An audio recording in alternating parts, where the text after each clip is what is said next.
Good morning, Enoch. Can you hear me? Yes, good morning. How are you? I'm well. Will you be able to come on camera when you do the breakout? Sure.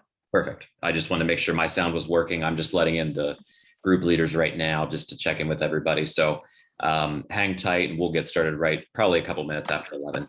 Sounds good. Thank you, sir. All right, thank you.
Good morning, Elisa. Can you hear me?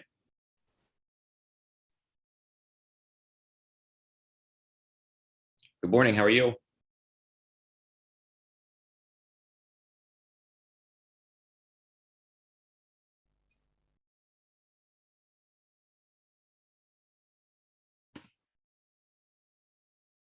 Good morning, Jerry. How are you?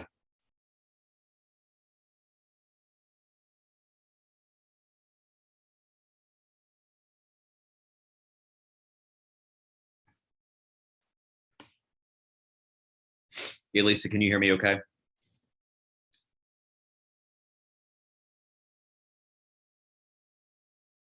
Jerry, can you hear me okay?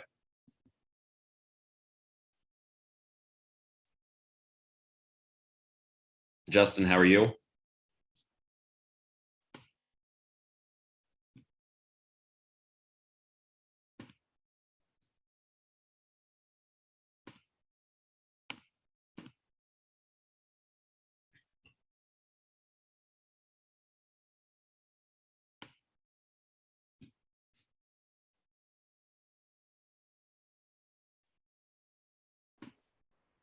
I can hear you. Okay, good morning. Good morning. How are you doing this morning? I am well. Just needed to see if any of our individuals who are embarking on an active role this morning had any questions or concerns before I let in the rest of the crew. Just wanted to check my sound, make sure that everyone has what they need from me admin wise. Any questions? We good? The question I needed to ask, we just going through and asking the questions from the list that you gave us. Correct. Is that correct? And I'll take care of assigning the breakout rooms. So when you get the notification to enter the breakout room, just accept that and you'll be in your predetermined group. And then, so it's both you participating and leading the conversation at the same time. So. Okay. I've never done it. That's why I'm asking you the question. Sure. So. Yep. Fairly informal. Feel free to give time for intros, however you'd like to do it. The first 30 to 40 minutes will just be Dr. Middlemass. And then when she reaches the end of her presentation, she'll cue us up to transition to the discussion portion. All right. Thanks. You are welcome. You made it, Ronnie. How are you? I am doing well. How are you all? I am well, thank you. I appreciate you being willing to serve.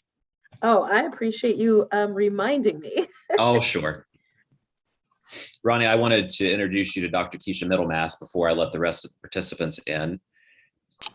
Hi, Dr. Middlemass. How are you? Good morning. I'm well. How are you? Good. It is wonderful to meet you. And it is great to be with you today and all the other discussants. I really appreciate you taking the time to volunteer. Like Zach said, my last slide is the discussion questions. And so I will leave that up for when you guys actually go into the discussion. And they're, of course, in the email that Zach sent to everybody if you're wondering where to find them. And so, Dr. Middlemass, Ronnie is going to do the introduction and the housekeeping pieces for us. She'll do the bio as well for you, and then hand it off. Ronnie, are you willing to share with Dr. Middlemass your role within ODRC, just so she can kind of put positions and faces and names together? Oh, absolutely. Dr. Middlemass, I work for the Ohio Department of Rehabilitation and Correction. I am the Deputy Director in the Office of Reentry. So I get to work with all the reentry heroes, not only within our agency, but across the state of Ohio. Awesome. It is really nice to meet you. Nice to meet you too. Hey, Zach, do you want me to introduce myself as well or not? Please, Okay. please. Mm-hmm. Okay, great. Well, I have And all of your wonderful great. talking points. I appreciate you, Zach. Certainly. Appreciate you And too, I Neil. am, I'm going to go off camera and mute. I'll let in the rest of our group leaders and give them the spiel one more time before we start. And we'll probably hold until maybe 11:05, Ronnie, if that's okay. That's absolutely fine. All right. Thank you, everyone.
Ms. Diggs, I see you have your hand up. How may I help you?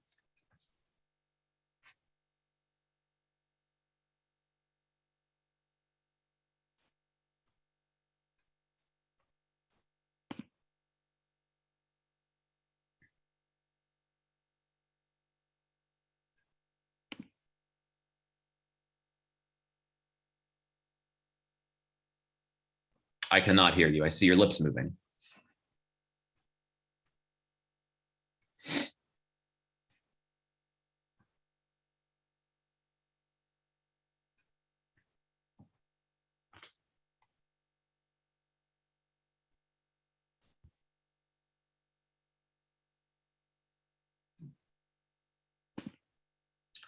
I see your lips moving, and I'm pretty good at reading them, but no audio yet.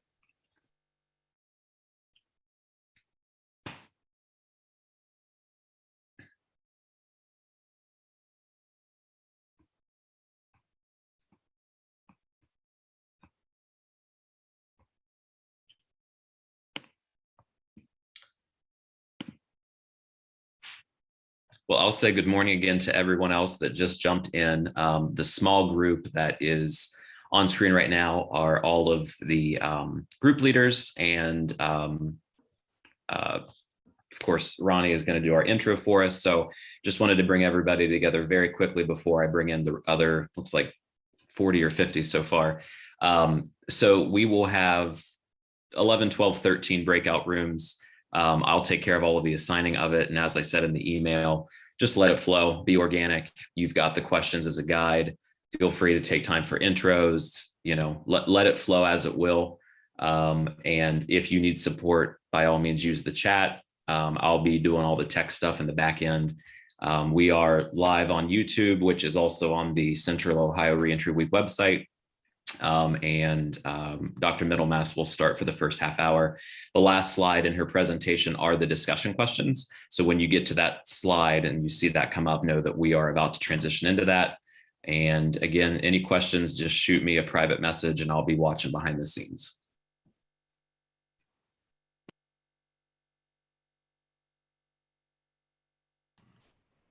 Are we coming back to share some of the answers that we got from the group, or once we do that? Yes, sir.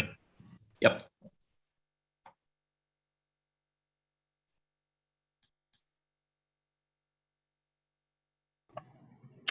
My plan is when we all convene back, and Zach, please tell me if I have misread some of your emails, is to randomly call on you to report back maybe 2 or 3 things that you've heard in your group. You could be the speaker of your group, or you could designate someone to share back what you discussed in each of your groups. And if it's negative, I'm a big girl. So if some of you or some of the people in your group were like, yeah, whatever she was talking about doesn't apply to Ohio, it's all nonsense, that's okay too. Because that then provides us all a learning environment to actually improve what all of us are doing in the criminal justice space.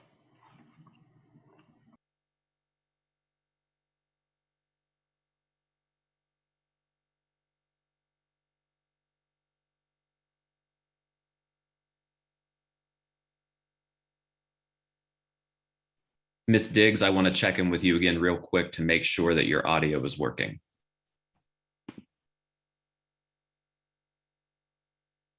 I did see your message in the chat.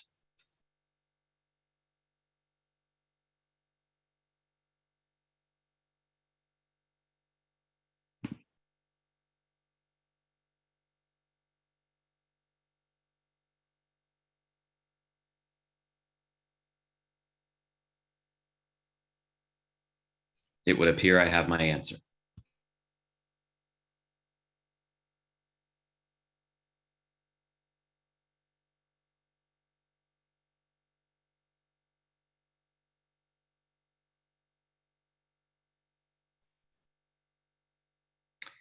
I will send you an email, Ms. Diggs, and if you want to try to join via phone for the sake of audio, you're welcome to. And if not, we certainly can punt as well.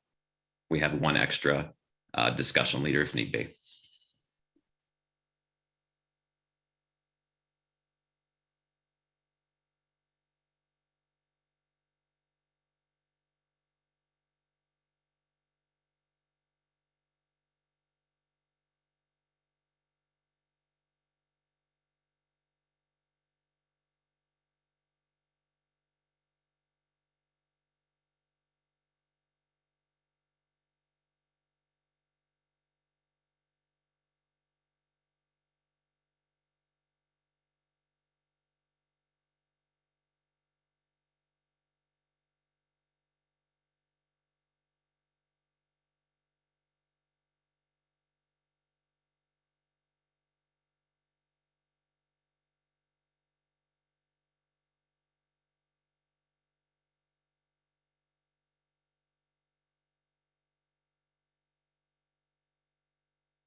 Good morning, everyone. I would like to welcome you to the Central Ohio Reentry Week event. This is a week of conversation, connection, and community to uplift those who are impacted by our justice system. My name is Ronnie Burks Trosdale, and I am the Deputy Director in the Office of Reentry. I have the distinct pleasure of being able to serve with the heroes and sheroes that work for Ohio Department of Rehabilitation and Correction, help serving men and women who are transitioning back to the community. I'd like to first just thank all of our heroes across the state and all of our sheroes who are working to help many men and women across our state transition successfully back to the community. This has been a wonderful week thus far. It's been a great second chance month, or as I call it, a fair chance month. And I'm just excited about today's event and all the things that are coming for the rest of the week. I'd like to just send a special shout out again to the Central Ohio Restored Citizens Collaborative. You all work hard, not just during Second Chance Month, not just during Reentry Week, to ensure that our men and women returning back to Central Ohio have a fair opportunity to be successful. And so Zach and Maria and all the wonderful partners that are on here, I just want to say thank you to you all. And again, a special thank you to the ODRC team. I have a few housekeeping things that I'd like to share with you first before we actually get started. So this session one will last until 12:30, after which we'll adjourn for a 30-minute lunch break. Our second session begins promptly at 1 p.m. I said promptly at 1 p.m. So we're going to ask for you to grab your lunch, grab some coffee, whatever you need, and join us again at 1 p.m. All copies of today's materials will be provided to you via email after the completion of the webinar. And those of you who have registered for CEUs will be contacted by a member of the Central Ohio Restored Citizens Collaborative team for further instruction. We are operating today in a standard Zoom view. So please remember to have your microphones muted. I'm going to say that again, mute those microphones when not in the discussion group. And should you choose to have your camera on, please be mindful of all your distractions, all those background distractions. Please feel free to utilize the chat to provide your name, pronouns, and organizations, as well as to comment and ask questions in the last part of our session. And thank you, Julie. We see Julie has already started doing that for us. And if you would like to hear more from our guest, from our first guest this morning, please join us this evening at Cameron Mitchell Hall at Columbus State Community College at 6 p.m. for an in-person conversation with her and local reentry experts. A full listing of all the events for this week that this wonderful organization is putting on and the post-event recordings can be found at the Central Ohio Reentryweek.com. And I'm going to ask someone to please put that in the chat. In fact, put that link in the chat during this whole event so that folks can continue to have that link. Central Ohio Reentryweek.com. So without further ado, I would like to just say thank you so much to the collaborative for just entrusting in me to introduce our first speaker. I am honored to introduce Dr. Keisha Middlemass. Dr. Keisha Middlemass is an associate professor in the Department of Political Science at Howard University. Dr. Middlemass teaches graduate and undergraduate courses in public policy and American politics, studies the intersection of race, public policy, and marginalized populations, and uses mixed methods such as ethnography. Hopefully, Dr. Middlemass, I got that right. I see her nodding her head. Thank you. Ethnography, interviews, focus groups, and archival research to support her research agenda. Dr. Middlemass focuses specifically on questions about the politics of punishment, race justice, and lived experiences of formerly incarcerated adults. Her award-winning book, did you all hear that? Her award-winning book, Convicted and Condemned, The Politics and Policies of Prisoner Reentry, is an interdisciplinary and multi-layered examination of prison reentry. We all should be getting that book and reading that book. Dr. Middlemass, in fact, I'm going to get on Amazon if I can get it on there, and I'm going to order it today. So the in-depth analysis demonstrates that public policy creates perverted incentives for men and women convicted of felony and who were attempting to reenter society. Dr. Middlemass's peer review work has been published in the Prison Journal Punishment and Society, Public Health Nutrition, International Journal of Eating Disorders, Aggressive Behavior, Criminal Justice and Behavior. She has published several chapters in numerous books. Dr. Middlemass is a member of the Race and Democracy, Crime and Justice Network, a former Andrew Mellon postdoctoral fellow on race, crime, and justice at the Vera Institute of Justice in New York City, a former American Political Science Association congressional fellow, and she is currently a Brookings Fellow. And it is my, just certainly Dr. Middlemass, I am blown away by your credentials and all the things that you have done to help our society in this effort. So it is my distinct pleasure, my honor to introduce you, and I look forward to hearing your message. So I present to you all Dr. Keisha Middlemass. Thank you so much. That was a wonderful introduction. I'm so flattered and so thankful to be with all of you this morning. Ronnie, thank you so much for such a warm welcome. Good morning, Central Ohio, and all those that are actually visiting with us today on Zoom from across the state. I so appreciate you taking the time today to participate, to listen, to learn, to be open to new ideas.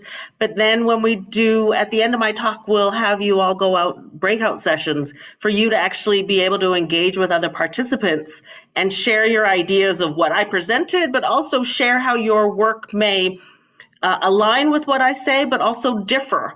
And the idea is to then be this collaborative community that we can actually all learn from each other and be able to be better off to ask the question or answer the question, at the end of our time today is like, now what? What shall we do as individuals? What shall we do as organizations? What should we do as people that are really trying to help those that have served time and re-enter the community? So with no further ado, I'm going to share my screen with you, and I've got slide presentations.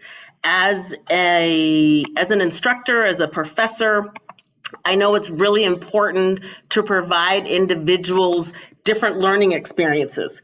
So this whole idea of being able to visually see what I'm talking about, but also then, of course, be able to see what I'm talking about. And then the third way, of course, is reading what I talk about. So yes, Convicted and Condemned, as Ronnie mentioned, is a book that I was awarded as the best book for the year, published prior to so I got the award in 2018. The book was published in 2017. But I also have edited a book with a great colleague of mine, Calvin John Smiley, who is a sociologist. And we did an edited volume that came out in 2020, Prisoner Reentry in the 21st Century, Critical Perspectives of Returning Home. So my work today, my presentation today, is a mix of the work that I did with Convicted and Condemned, which was an ethnographic exploration in Newark, New Jersey, of individuals, men and women coming home, and public policies, particularly in the area of housing, education, and employment, but also then the lessons that can be applied across this country. So I want to center the conversation. We are all busy, we are all Zooming, and so just to center the conversation, we all know this. I know you know this. But Ohio's imprisonment rate, of course, has skyrocketed since 1980s. It is not unusual. It matches the national increases in incarceration rates. We do know Black people are over incarcerated. In the state of Ohio, Black people make up about approximately 13% of the population, but are 45% of the prison population, while white people are under incarcerated 81% of the actual total state population, but 51% of the prison population. Reentry, of course, is driven by incarceration rates. We know as experts in this field that most people will eventually be released. Most people that are incarcerated will come home. And of course, the increased number of people reentering are under some form of supervision. So parole, probation, community supervision, and a range of different type of supervision that some of you are directly involved in, but also some of you that then have to navigate as you help individuals come home. So when we think about prison and reentry now, again, grounding the conversation, we know that punishment is a governing model in the United States, that Europe actually has a nurturing model where the United States is punishment first and then we'll worry about individuals later.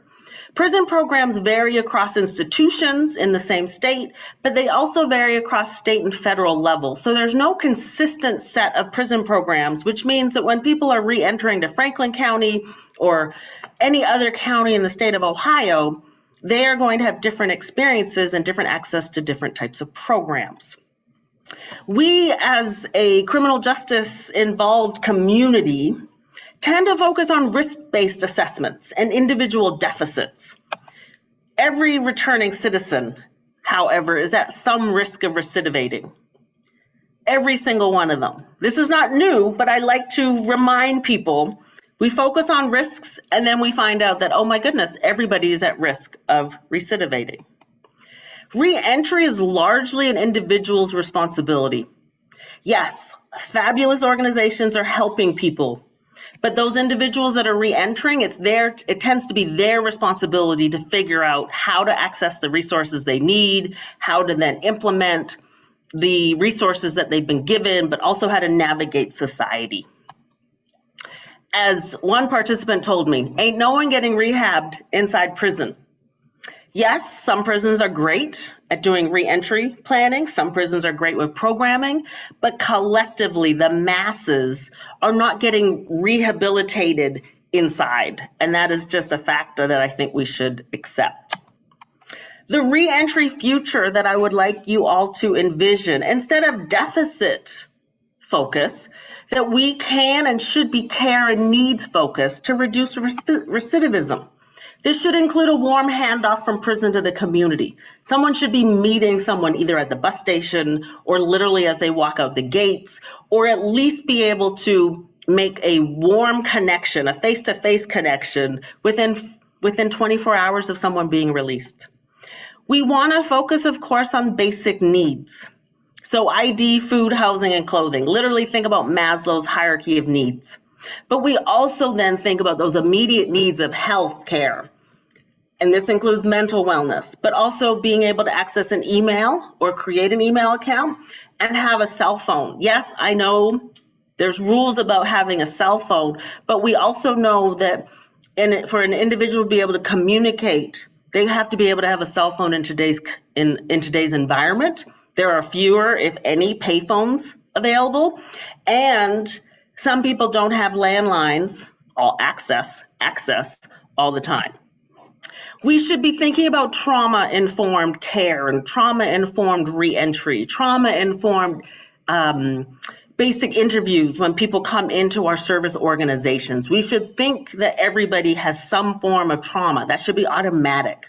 Yes, it could be trauma of just being incarcerated, or it could be trauma from childhood, or it could be trauma of family dissension and family conflict. But we should be thinking this individual has been traumatized. Even if they don't want to talk about it, we should automatically assume it. We as service providers should understand the impact of policies on lived experiences, that individuals do not live in silos, they are not isolated on an island, but they must navigate across multiple different areas, multiple policy areas. And as service providers, we should wonder and think and know about the policies that impact individuals. So why focus on care and needs? Because, as another participant told me, no one tells you reentry is so hard. No one. Reentry is hard, harder than expected. Literally, Spurgis was telling me, it's like, I've come home and now I don't know what to do. So why is reentry so hard? Because it involves everything. It involves policies. Which policies are you actually able to access? Which policies allow you to access particular resources? SNAP is available actually in some communities, but that's an independent, discretionary level decision. Housing, of course, is always difficult, but you got to think about these policies. You got to think about the politics of these policies. The whole idea of political rhetoric and tough on crime influences the policies that then get passed. Got to think about race. As I talked about on one of the first slides grounding this conversation, there's racial discrimination, but racial disparities. Yes, there's racial discrimination, but racial disparities in who is policed, who is then convicted, who is then incarcerated. And that then becomes an important issue to think about.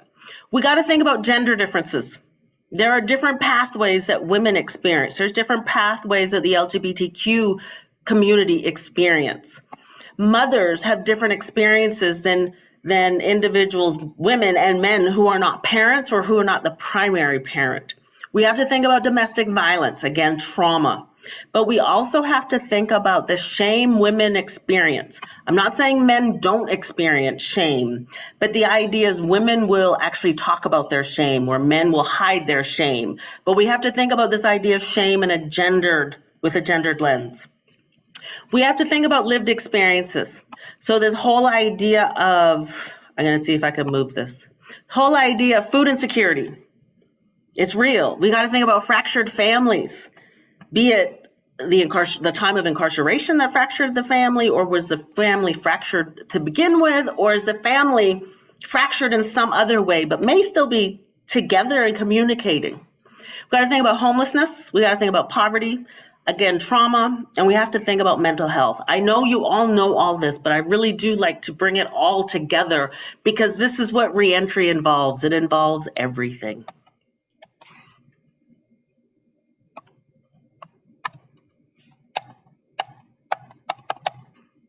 Oh no, screen is frozen. Just a second.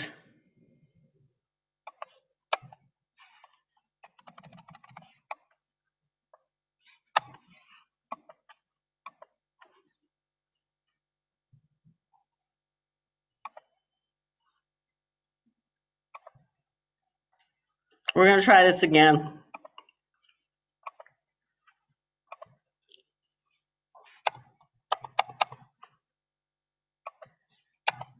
There we go. So lived experiences, of course, are local.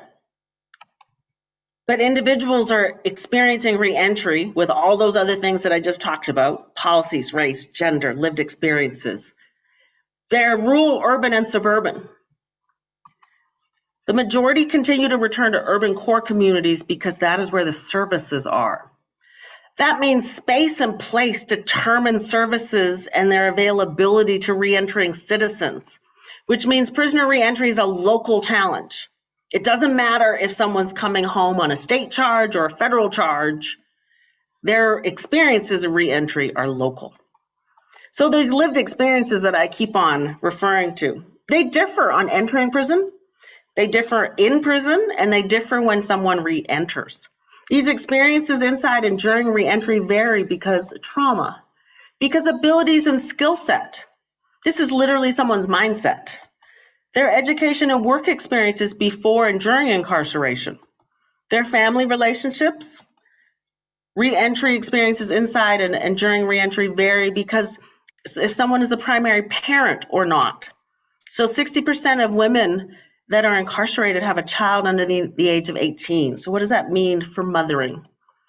And then these lived experiences with policy carve-outs create a hierarchy of returning citizens.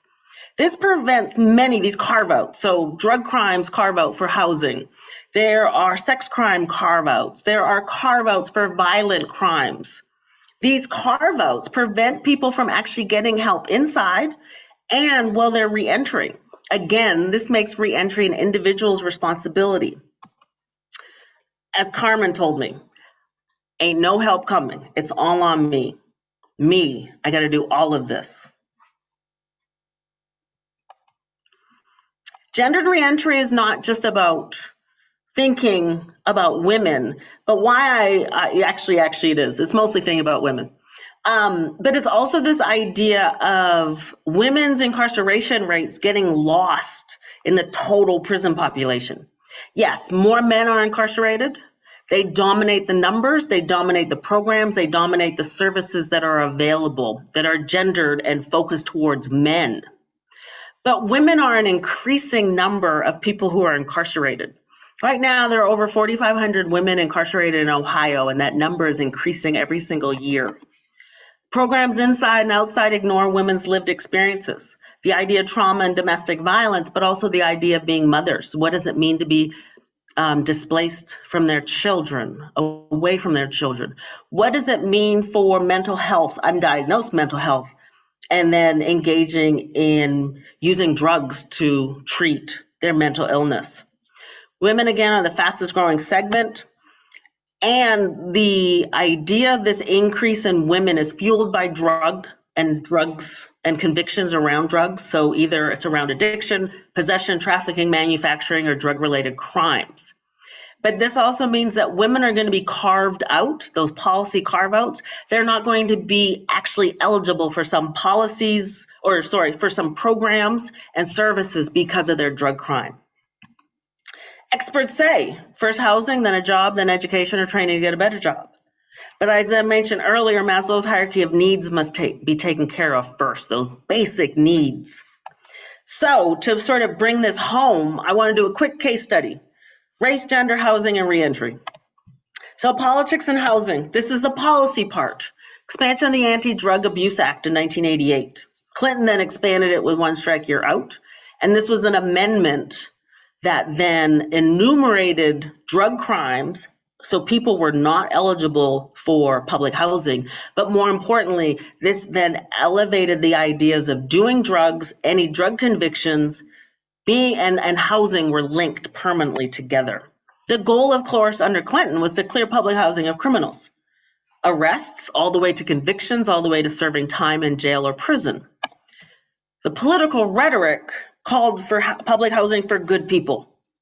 Yes, public housing is limited. The government intends not to be building more public housing, but those that are available, these enumerated categories of crimes, these carve-outs, these time limits since conviction, means that lifetime bans to disqualify gives local individuals case-by-case discretion. So, okay, you see this policy and you're like, okay, I see the policy, I understand the policy. Here's the impact. Janae, a 29-year-old mother at the time of the interview, said the HUD rules say I'm rehabbed because of time since her conviction, the type of conviction, she was actually eligible for public housing. She had 2 children, but this is her experience. But I get denied. Everyone denied me. I'm denied because of the charge I've got. I've been denied Section 8 so many times now. Once when I asked why, it was like they refused to give it to you straight. But I asked again and they say, oh, it's because you have this charge. Been going on nearly 10 years. I've been good, no trouble, yet I get rejected. 10 years of rejection. And she was referring just to a general felony conviction. Katrina then elaborates on this idea. They want me to fail. How are we supposed to make it? So this felony conviction creates legal and social disabilities. What does this look like? Denying access to public benefits. Janae chose to be in an abusive relationship with a man so she could be in an apartment. She basically told me he doesn't hit the kids. The kids are now enrolled in school. He only hits me, but I couldn't get Section 8. I'm good, I've been denied, but I need a place to live. That felony conviction then constructs a type of civil death. You are a citizen of the community, but you're not allowed to engage with public policies. Without any type of public accommodations, this is the idea of policies. It is very hard to re-enter. let me further this idea of public accommodations. Normally, we think about public accommodations around physical, mental, or emotional disability. But I want to focus on the social part of disability. This is theoretical. Work with me, and I'll explain it. So disability, as we know, the word disability is any condition of the body or mind that makes it difficult to engage in everyday activities. Physical, mental, psychological, emotional. They can be temporary or permanent. As we who are physically able right now, as we get older and older and older, we at some point in our lives will likely, more than likely, become disabled, probably physically as we age. So when you think about this idea of disability, the activities include self-care, domestic life, working, recreational activities, education, being able to communicate with people, mobility, and engaging in civic life, being able to be in the community. A social disability, so thinking about social, is a term, is a phrase that examines the social and political structures that prevent full participation in society. So you're sort of like, oh wait, these individuals that are re-entering are not physically disabled. I'm arguing they are socially disabled. They are socially restricted from participating in society because of a felony conviction. Now, when we think about this idea of actual physical environment and disability, it's not the physical environment that limits people. It's this idea of functional disability, but it's created by society. It's created by socio-political issues. So just as physical or sort of a visual representation, American with Disabilities Act accommodates differences. That's the picture on your left. On the right, this would not be ADA compliant. That wheelchair ramp is dangerous. When we think about disability rights of those that are physically, mentally, or psychologically disabled, they have laws that protect individuals. Their laws are civil rights. The rights translate into ensuring people with a range of disabilities and a range of abilities can engage in public life, can be part of the community. The example I just showed you, the picture, they also include, those accommodations also include ramps, wider aisles, handbars in bathrooms, modifications of work tasks, sign language interpreters. The models of disability then, of course, and I've already started to argue, can be applied to a felony conviction and reentry.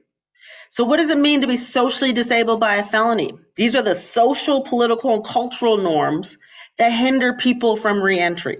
I'm not talking about the individual deficits, because that's an additional layer on all these that I'm going to talk about. Prejudice and fear. The fear of someone who's been convicted of a felony that is actually normal. Individuals that are reentering experience social isolation. They lack a social network because they've literally been locked away.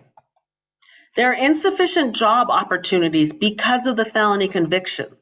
And then on top of that, the layers of policy carve-outs where individuals of certain convictions are not eligible for certain programs, or can't work, or can't get a license, or can't be certified. These policies, of course, are outside of the criminal justice system.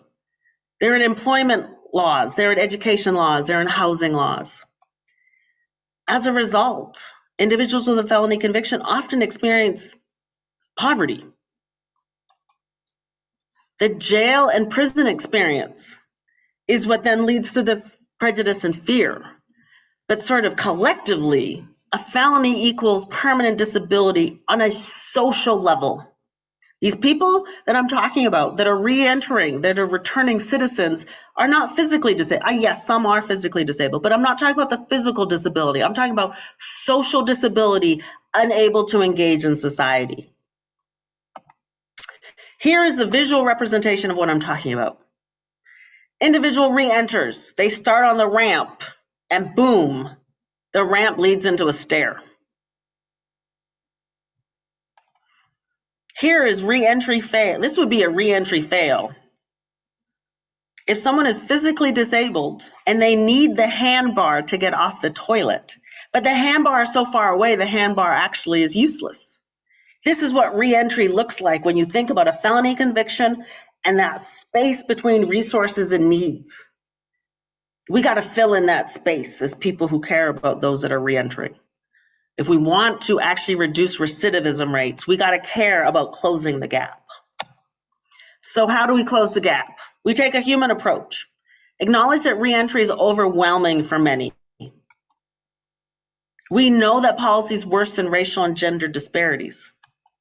We know that to actually make reentry work, we have to have cross-system partnerships and nonprofit collaborations. Got to be communicating with each other. This is why I was so excited to come and speak with you guys all today, guys and gals, sorry, is this whole idea of everybody now sees, hopefully in the chat, where people are located, make those connections. As those of us that care about reentry, yes, addressing immediate needs and then secondary needs and then setting goals. Unfortunately, we sometimes, as helping people, we skip over these immediate and secondary needs. So immediate needs, yes, I'm repeating myself because this is how people learn. Got to hear something 3 times. Immediate needs, housing, food, weather appropriate clothes, identification. That's at the bottom level of Maslow's hierarchy of needs. The next level, just sort of plus, not upwards. Mental wellness. If someone has been released with medication, can they get their prescription refilled? Physical health. We know that the prison experience and those that have served long prison time lose eyesight. Their eyesight diminishes. That an elder in prison is anybody over the age of 50. Those secondary needs of family reunification. Yes, maybe it's an immediate need that there has been family connections throughout, but for those that have not been connected with family, that's a secondary need because they got to get housing first. Transportation. I know this is a huge issue in rural areas, but it's also an issue in urban areas that don't have good public transportation. And then interpersonal relationships. I'm not talking about intimate relationships, just learning how to navigate relationships in society. And then goal setting. Once we take care of the immediate needs and secondary needs, then we can start thinking about goal setting, employment, vocational training, education, belonging to society, and personal growth. Unfortunately, because of the policies, a lot of times we're focusing on employment first, or focusing on goal setting, or focusing on educational programs when the immediate and secondary needs have not been addressed, which means that someone may not even be able to adhere to their parole or probation or community supervision rules because their immediate needs have not been addressed or their secondary needs have not been addressed. So reentry reality, there's no one way to reenter. Without accommodations or curb ramps, when we're thinking about in a disability model, most adults struggle to reenter. Just think about walking down this pathway and there's a pole in front of you. You got to navigate the pole, but how do you navigate the pole? Homelessness is normal. Yes, DOC presupposes families care for their loved ones. It's not in policy, but it just is an assumption. But families, many are unable or many are unwilling to help, particularly those with long prison sentences or shame related to the actual conviction. There's so much undiagnosed and or untreated mental illness.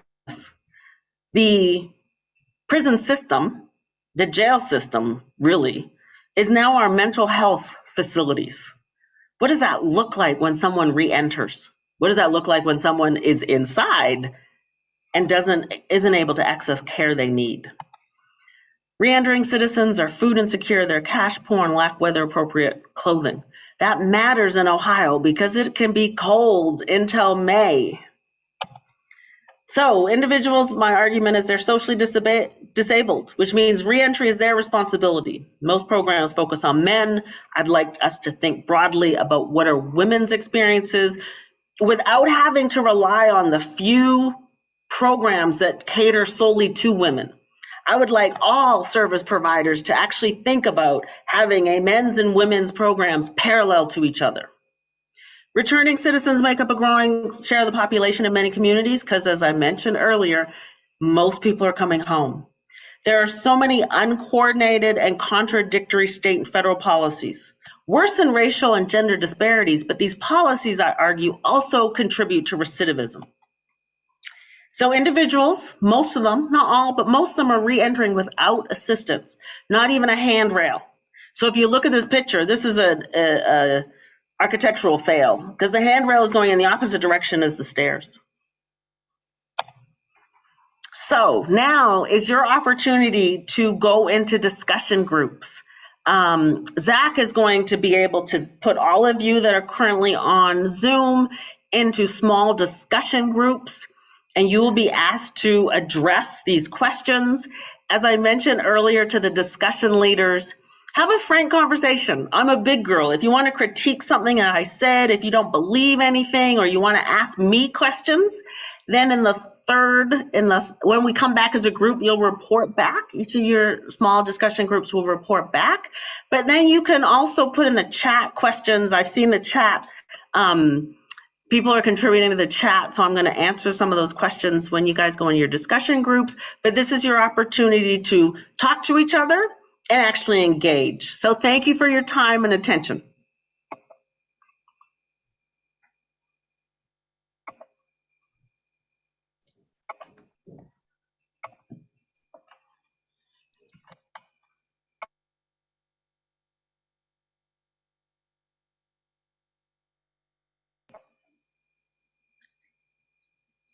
Zach, you're up. And there they go.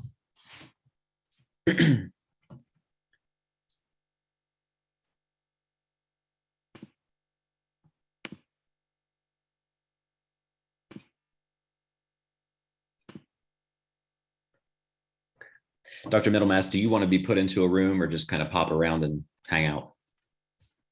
Okay. Sorry, I shook my head, didn't unmute. I'm going to hang out right here. Thank you. Yeah, same.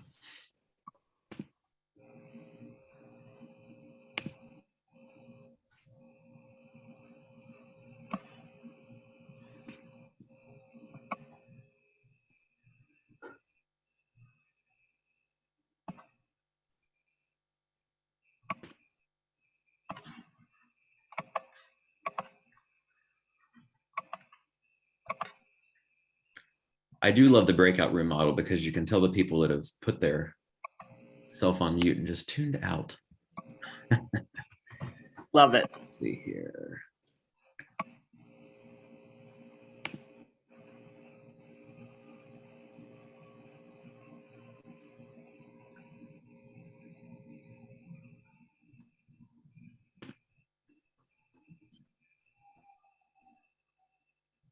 Hayden, did you get the notice that the room is open for you?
Dr. Middlemass, would you like to bring them back at 12:05 or 12:10?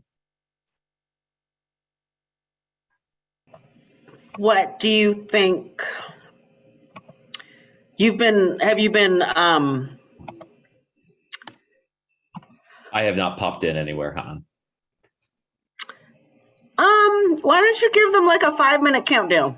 Okay, sounds good. I will Thank do you. that. You're welcome.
I just gave them a 1-minute warning. Perfect. And would you like for me to just call on the group leaders, or would you like to? Okay. I think, yeah, that would be really helpful Okay. to call on them. Thanks. Sure. And then they can decide if they report back out or if somebody Okay. volunteers. Certainly.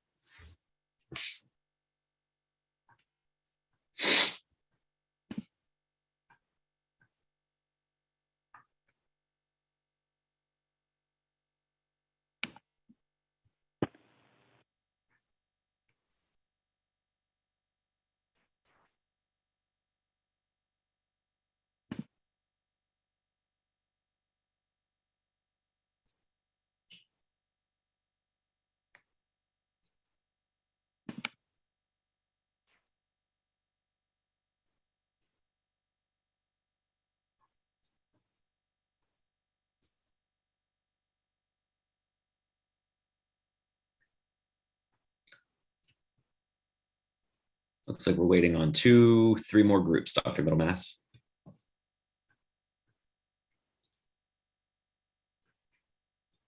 There they come.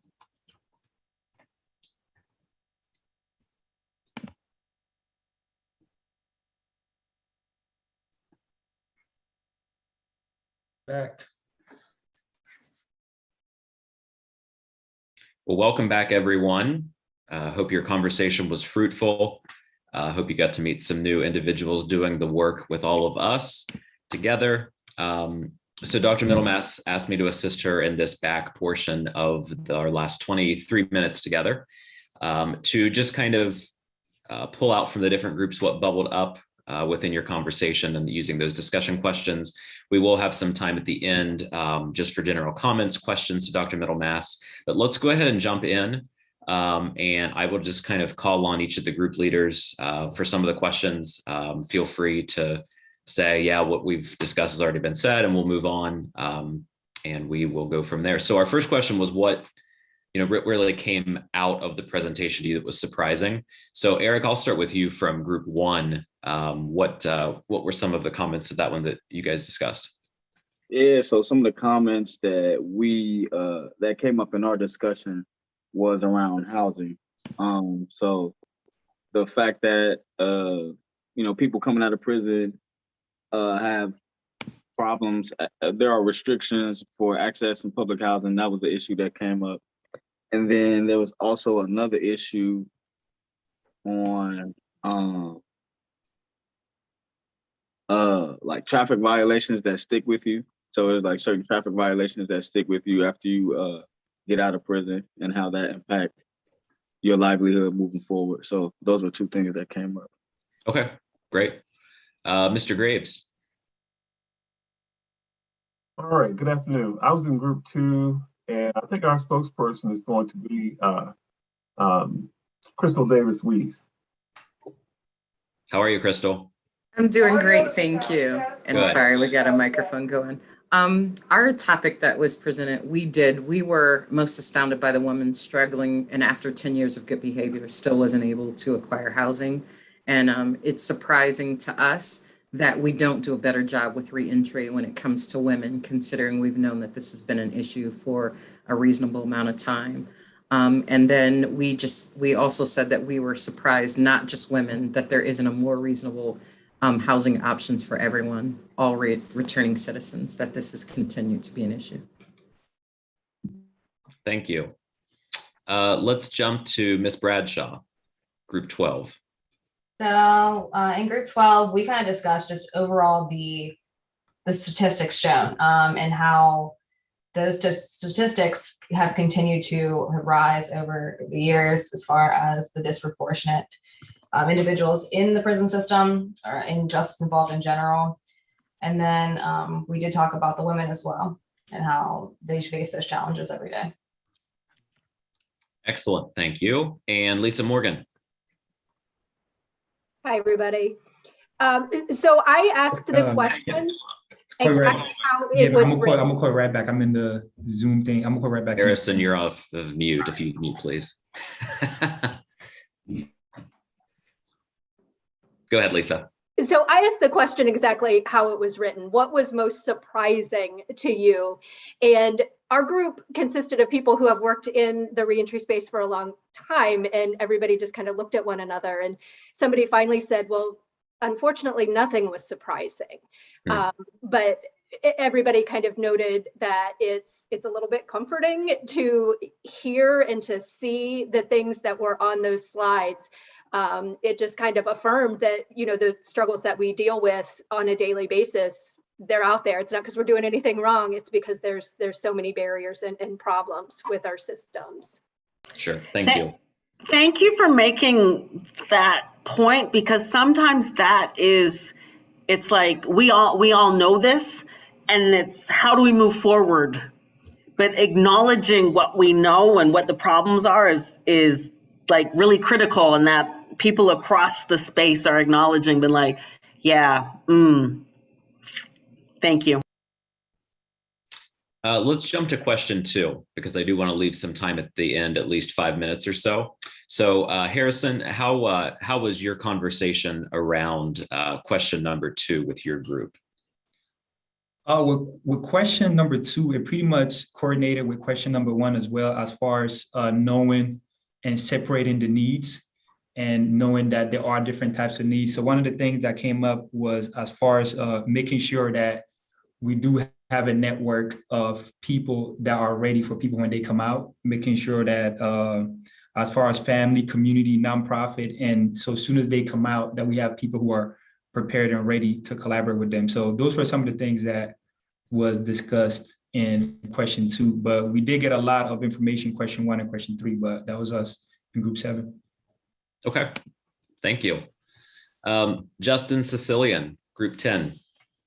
So group 10 for question number 2, we discussed, Judge Paley discussed about the March program and all the services that are offered through that. And then I discussed on my end what we're doing at Franklin County CBCF with CORCC and the different resources that we've been able to provide for our residents here, just to try to help those reentry needs to be addressed so that we can move from the actual immediate needs to the secondary needs to the ultimate goal of getting them employment, vocational needs, and sense of belonging. Mm-hmm. Very good. Thank you. Maria, how about you? Group 9. So we had an interesting group because we have people from Franklin County and then we have people from the country. So Portsmouth area, way out. So it was interesting at how we were able to talk about exchanging resources, but Lisa's going to put in the chat because one of the things that we brought up or that she had brought up was the use of peer supports and how valuable someone who has been through the journey of whether it is the justice system or substance abuse or mental health and being able to walk alongside someone and the ability for most anyone to utilize those, those services. So I asked her to put that information in the chat for anyone who's interested in getting that information out. The other thing that was interesting is that in rural counties, they're so limited on internet. They literally things have to be handheld. And then another barrier was that one person said, literally, they do not have facilities that can accommodate someone with substance use disorder as well as mental health disorder. And so that is where, we got to talking and talked about telehealth and ways to overcome that. Very interesting in the differences, the geographic differences of resources that are available. Can I say something? Please. So I used to be in Columbus, but I am in Adams County, which Adams County is one of the poorest counties in Ohio, which is in between Cincinnati and Portsmouth. I also work as a peer support in Adams County, and I also work as a peer support in Columbus. There is not enough resources for people that comes out of prison that's coming to Adams County. So because it's not efficient enough. And you almost have to dig for it, or they don't acknowledge people that are coming out of prison in the small counties because they feel like they are taboo. They're not good enough to have that kind of stuff going on. Because I am a reentry person, but I had all mine in Columbus, but I see people that come out.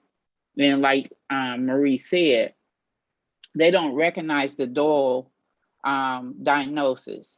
They're two separate things. So you got mental health over here, you got the recovery over here. They got to travel 20, 30 minutes to get to each of these places, or they just don't have the transportation to get there at all.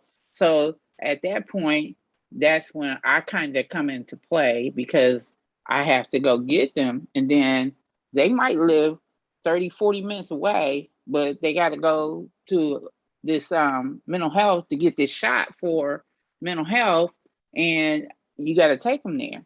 And then that becomes the issue. They don't have any training. So you don't have any training going on. You don't have any reentry programs going on. Like I did a reentry program when I first came out. So I can speak on it directly because I've already been there. So this is what I'm saying. They're forgetting about the small counties. The small counties have to be taken care of as well as the big counties.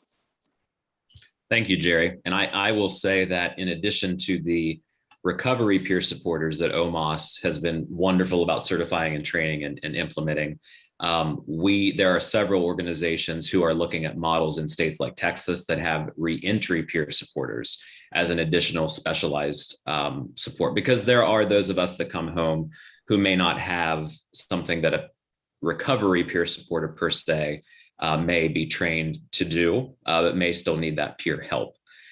Let's, for the sake of time, I see your hand, Ms. Diggs. I'll come to you in just 1 second.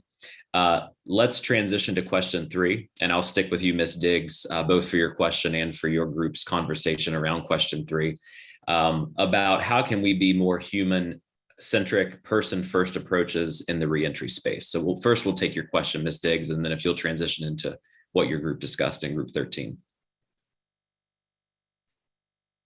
Myself, can you hear me?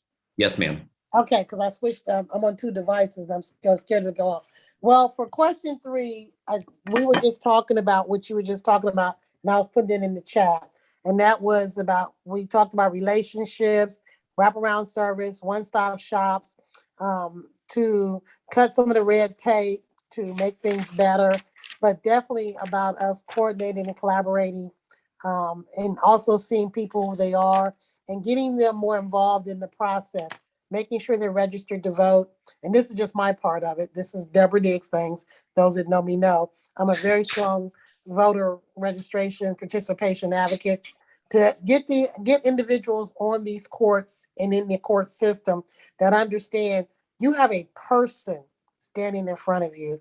We talked about, we could all look at our life and see that one moment that our whole life could have been upside down and changed.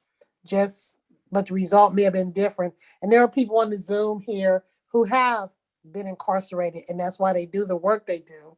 So we do know that it is impactful. Again, guess we just want to know, when is the first Friday's going to resume? We know that COVID had a big impact, and I see you smiling, a big impact on it, but those kind of services, and I love the peer-to-peer aspect. So I'll stop right there, but that was a lot of, and I've been putting a lot of my comments in from ours in the chat, because we had a lot of the same things that were said. Thank you. Thank you, Ms. Diggs. So sticking with the question on person-first, human-centric approaches, let's go to group 8, Johnny Turner.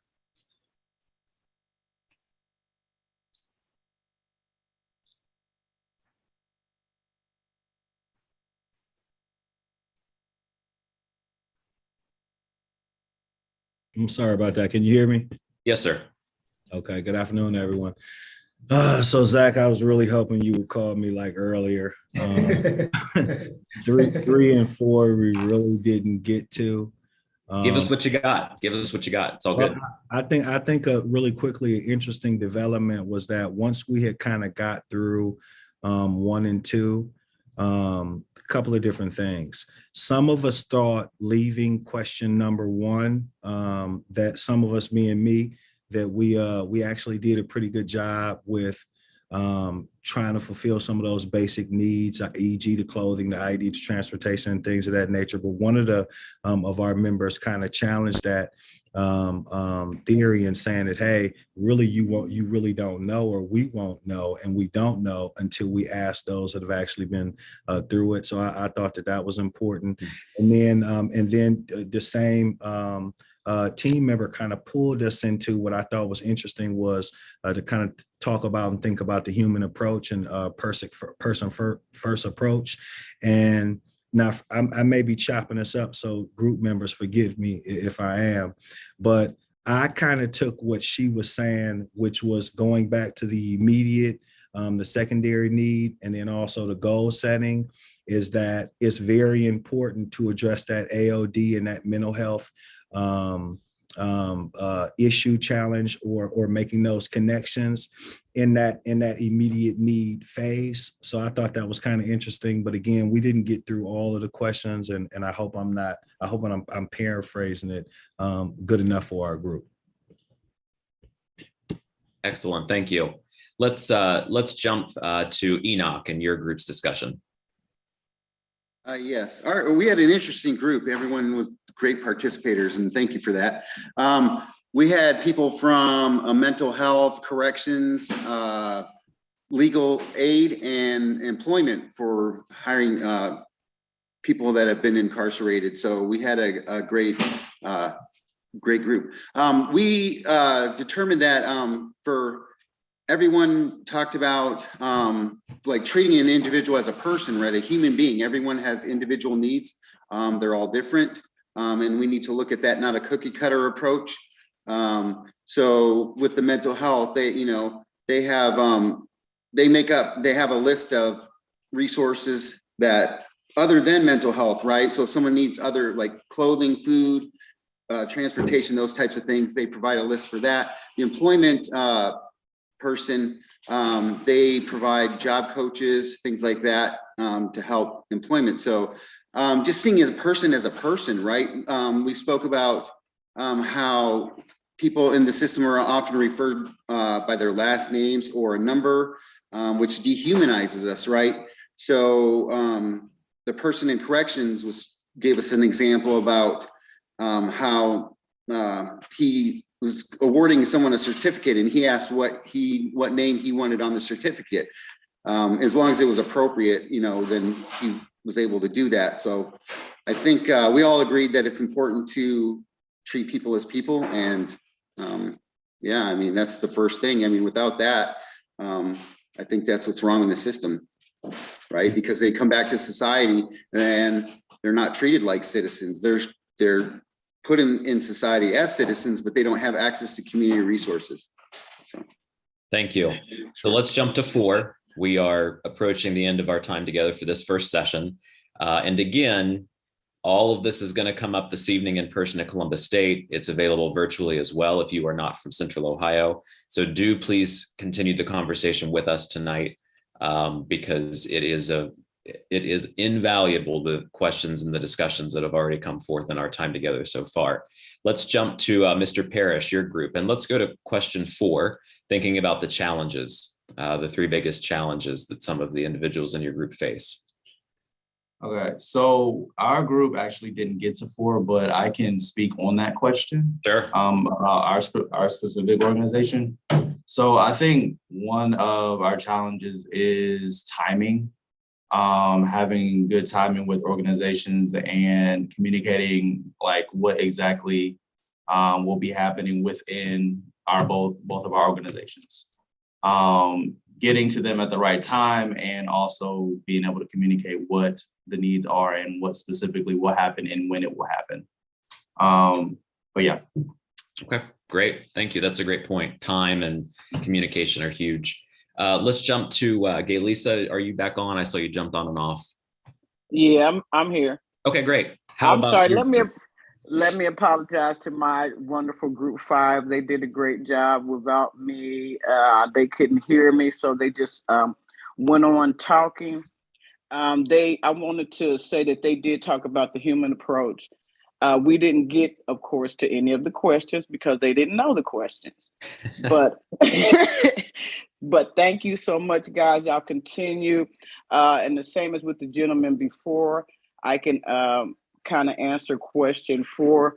I think the 3 biggest challenges would be knowledge and training, and then the resources, and then what is the goal, because the goal doesn't look the same for every returning citizen. Mm-hmm. Excellent.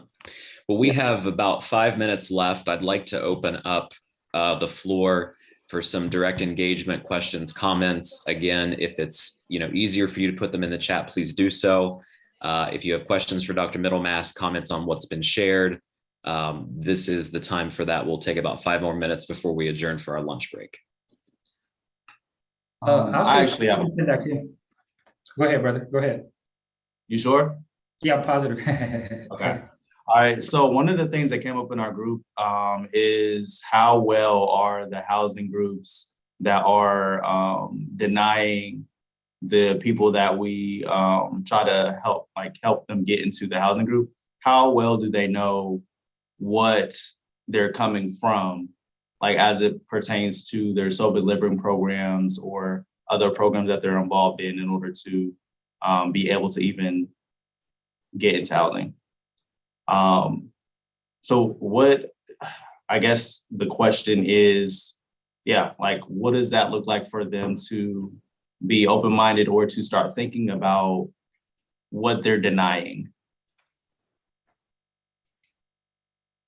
This is a great question for those that are experts in offering housing in Ohio. I can talk sort of generally that housing policy tends to be the administrator on the front lines that is trying to implement federal, state, and local policies.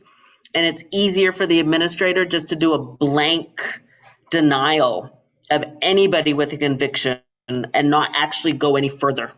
And this is large government problem is government does not invest in public housing for all those that need housing.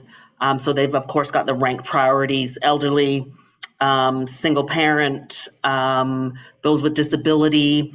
And so unfortunately, because all the rhetoric about tough on crime, anybody with a conviction is at the bottom of the list. And so someone's always going to be above.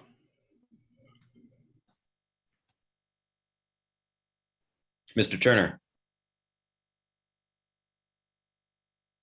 Yeah. Thank you, Dr. Middlemass, for your presentation, and thank all of the partners, Central Ohio Resources Collaborative, ARCH, ODRC, and others who contributed to it. So my question, or kind of my idea, if you will, is one of the things that you mentioned during the presentation was that reentry is local. And it seems like that we give or provide very general descriptions. We give aggregate numbers, we give percentages. And so what that does is it allows leadership, it allows decision makers not to necessarily view exactly maybe perhaps what the issue may be in a particular community or a particular neighborhood. So how strong will we be as Ohioans, as advocates, as professionals in the field, if we made those numbers more local, so that we make an argument for a particular community, for a particular neighborhood, for a particular group of people? How much stronger can our argument be in terms of affecting policy, and all those things that accompany either the barriers that people have or the things that help people out? I think one way is how I, in this brief, like my brief presentation, brief meaning, sort of racing through things. My case study of Janae resonated with people in their groups. And so like when Zach was asking them, what did you respond to? But like, oh, we talked about housing and what does that happen? I think the best way to make an argument, and I do this myself with individuals in the DMV area, with congressional staff members, I give all the large numbers just to give the overview. And then I hit home the policy connection to an individual lived story. That the story resonates with people and they remember the story. The stats we get numbers thrown at us all the time, but the personal story that is the example of the norm can really help move elected officials, at least in my experience. Now, does that become law? That's a political question, but it actually gets people to think like, oh my goodness, I hadn't thought about that. And now I think about Janae when I think about housing and domestic violence and the intersection of a felony conviction. Crystal, I saw your hand was up and then back down. Would you like to share before I hand it over to Dr. Middlemass to close us out? I feel like she answered it. And then some of the other things, because I was going to say collectively, like as a group, like we are all looking at this housing as a huge issue. Like, how do we collectively gather ourselves and create like policy or legislation that says we need to have something bigger and we need to have something immediate, like done for this as a group? Because I know we've worked, but I think that was a resounding thing that we're saying.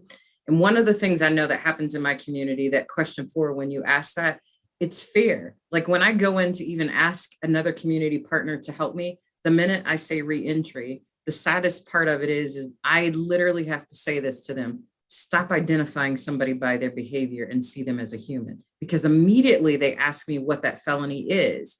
This human being they're not a GSI, they're not a gross sexual imposition. They're a man, they're somebody's brother, they're somebody's sister, they're somebody's cousin. They are not that felony. If we could pull that out so that we can start saying that, but take that fear out of the community. And then how do we just advocate stronger so that, because that housing piece is devastating. And I'll definitely tell you, Dr. Middlemass, our group first said nothing was surprising. We were just surprised that it existed so long with no solutions. Was our surprise. That was our aha, that we are not concerned enough. We don't see them as human enough, that women have to make a decision to accept abuse to stay sheltered. That's devastating. But yeah, I would like to know, Zach, like, can we collectively all just like march on Washington? Because I always say that when I'm at work, people don't march on Washington for a diagram or an except, they march because of their lives. We're gravely affecting people's lives and we can't even shelter them. So the last comment from Tammy, and that also showing success stories. So if you have a success story of someone who was able to do X and be able to access resources, and now look at them. And this is the fine tune or fine sort of, you got to find the best case scenario, but also wealthy people who are incarcerated or come home with resources cannot be your norm. Like that can't be your case study. Like, oh, they had this crime, they came home and their brother-in-law employed them and they lived at their parents' house and their parents gave them money or their family funded them.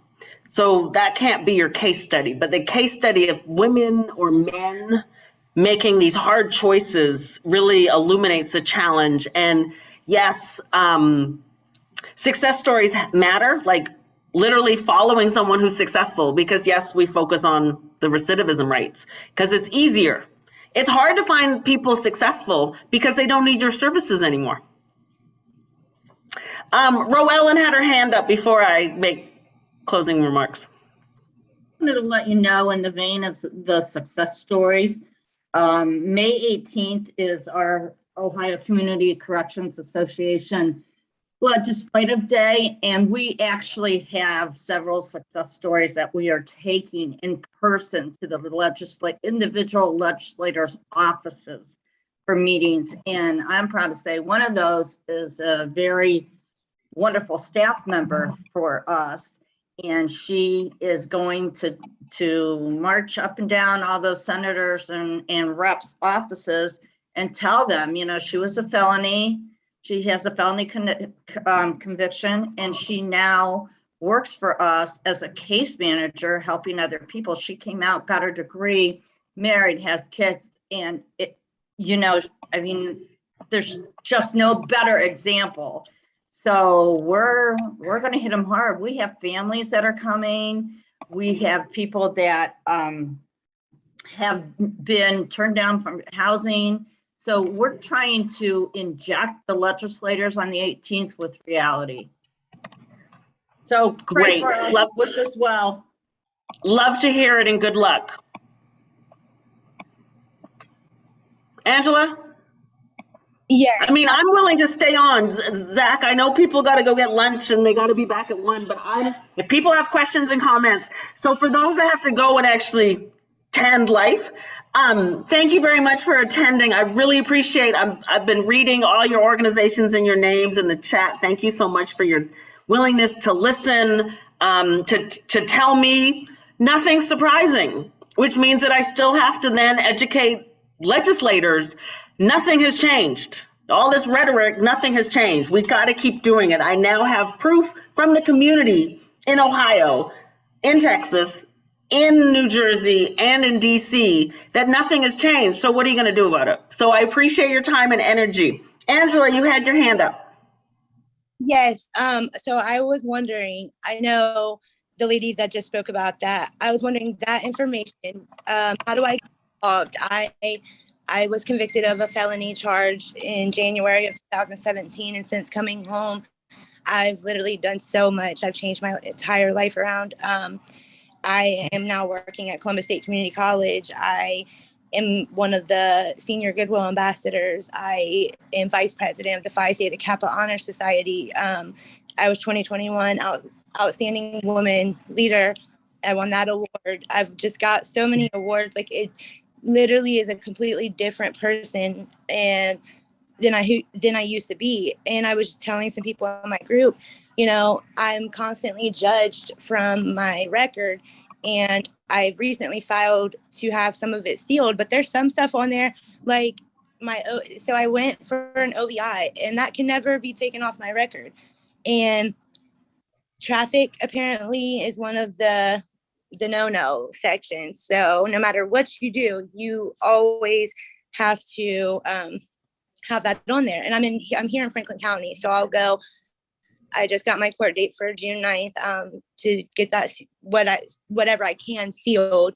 And I just would like to get more involved. I know you said that you needed people to speak, and then people walking down, you know, to legislature. Like, how do we get involved with making a change? Zach, could you please, Ellen, I did not get your last name. So Angela, there's someone on here that you should connect with. And so this is part of the building community. Ellen, I'm sure you put your information in the chat earlier. Could you please do that again? Angela, please make sure you look in the chat so that you and Ellen can communicate individually, but also be able to then figure out how can we support each other in what we as a community need to do. So thank you, Ellen, for volunteering. Thank you, Angela, for your comment. Joe, your hand's up. Yes, thank you. I just want to reiterate the power of having your successful clients speak. I recently became chair of the Muskingum Perry Morgan Coalition, Reentry Coalition back in August. And one of the things that I did was add a guest speaker spot.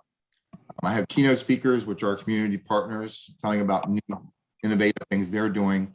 And then we added the guest speaker, and that is our successful clients. So they come in, they speak, they tell their story, and there's not a dry eye in the house. And I think the power of that, and just re-energizing everybody that's on the Zoom meeting too, that that aren't dealing with them one-on-one anymore. They might have moved up the ladder and they're in the executive position or whatever, or just what the part they play in the whole coalition is just not giving one-on-one contact.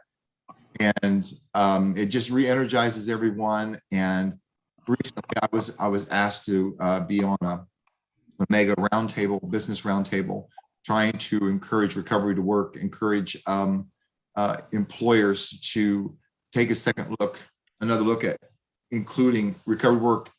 And it's almost like they don't have a choice but to get involved in that, because I recently saw a statistic that of men in their 30s, unemployed men in their 30s, half have a history. So if they want employees right now, they're going to have to engage. And so I suggested we have guest speakers at that roundtable. That was an Omega, Ohio Mideastern Government Association's roundtable. And she spoke. And one of our clients, I asked her to speak at that. She was phenomenal. And she has a job at Amazon now that she is called the Quality Ambassador. That's her job title. And what she does, and it's all about second chances. And what she does now is people who are having a difficult time acclimating to their job. She goes around, she sees if they're worth doing more training with or whatever. And so she's the one who's deciding second chances for other individuals. And she just had a guy who served 35 years in prison who works there, and he was having a difficult time acclimating, and she spent time with him. And now he's like one of their best employees as well as she is. So I'm just so excited about stories like that and people like her. And, you know, yeah, there's power in all of that. I totally agree, because this personal lived stories are what's going to transform people's actually understanding of what happens to them. And seeing someone talk like Angela talking about she's been successful. She is not her conviction. She's gone on and moved forward, and it's now in her past, and yet policies, employment, background checks keep on bringing something up that took place whenever it took place, but it's in the past. And so it's bringing those stories forward, like, I've done everything right. Now what? Now what would you like me to do? Yeah, and she got that degree that got her that promotion while she was incarcerated. So right. See, thank you, Angela. Yeah. 7 years ago. Janae, it was 10 years of rejection and still making awful choices just so her kids could have a house and they could go to school. Like, those kind of things, like, still continually make me go, oh my goodness, what are we doing as a society? Anyways, thank you, Joe, for your comment. Really appreciate it. Walter A, hands up. That means make you sell anything that you have. Good afternoon. Good afternoon. So one of the things that you had mentioned was civil death. So with that piece being there, collateral sanctions, form of civil death in Ohio, over 2,000 collateral sanctions that's faced a felon. And certain felons have different collateral sanctions. Speaking from the returning citizen population, I myself served 27 years, 4 months in ODRC. Fortunate enough, I've been blessed. I've been out 10 months, and I've been blessed to have an opportunity to utilize my experiences and my information to assist individuals like myself who are returning to society. My question is, what are some of the language, what is some of the language and what are some of the steps that are being taken to rehabilitate someone who is currently in civil death? And I'm smiling at your question because that is in the essence. If we had a perfect answer, is how can we undo civil death? Then reentry would not be necessary. Absolutely. Right. So unfortunately, in our country, we have to do it piecemeal. So one thing at a time. So civil death tends to be related to the idea of voting, which one of the previous participants talked about, is the right to vote was the basic idea of civic engagement, excuse me. And now we think about a felony conviction, we got to think about all the other things that involve being a citizen of your community. And so it's, can someone in sort of a perfect world, can someone register to vote? Excellent. But to register to vote, you need an ID. To get an ID, you need your social security card and your birth certificate. And those two things cost money. And when someone's coming home, they may not have the money or don't know where to go, because we're really good, and someone mentioned earlier, we're really good about giving people lists of things. Do this, do that. Walter, you're smiling like, yeah, I got the list too. Right, okay, so I know this. I've worked with reentry organizations, and your lists don't matter unless someone knows how to get there or someone knows how to make an appointment. I've run basic workshops for long serving, so over 10 years, about how to just navigate the world. And people look to me like, what are you talking about? I'm like, no, if you've been in prison If you've been imprisoned, you don't necessarily think about these things, like looking someone in the eye and shaking their hand. Now that's pre-COVID, of course. The idea of how to navigate Google. Yes, you guys that have served time, I know all of you understand the internet and you've had access, but you haven't had access to the whole world because of the limitations and security issues of being inside. So teaching those small things helpful. So back to your initial question is how do we undo civil death? It's literally step by step. For reentry to be successful, housing. If you don't have a place to sleep, you can't deal with anything else. It's just basics. If you have a safe place to sleep and you know it's secure, that you can leave your things will be there when they get back. You can buy food and the food will be there when you get back. Like those, and you can buy clothes and all those basic things. Like we can't do anything else. We can't deal with someone's mental health or substance abuse or family reunification unless I have a place to go home. So to the heart of your question, Walters, let's talk about housing. How can we as organizations collaborate on housing?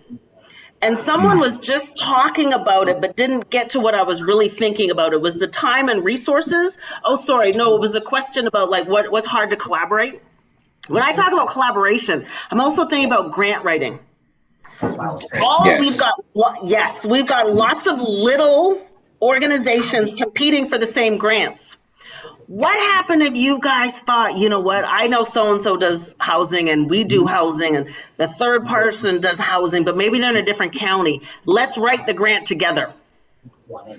Let's actually collaborate and share our resources and write one grant to cover more people instead of 3 separate organizations trying to get one grant.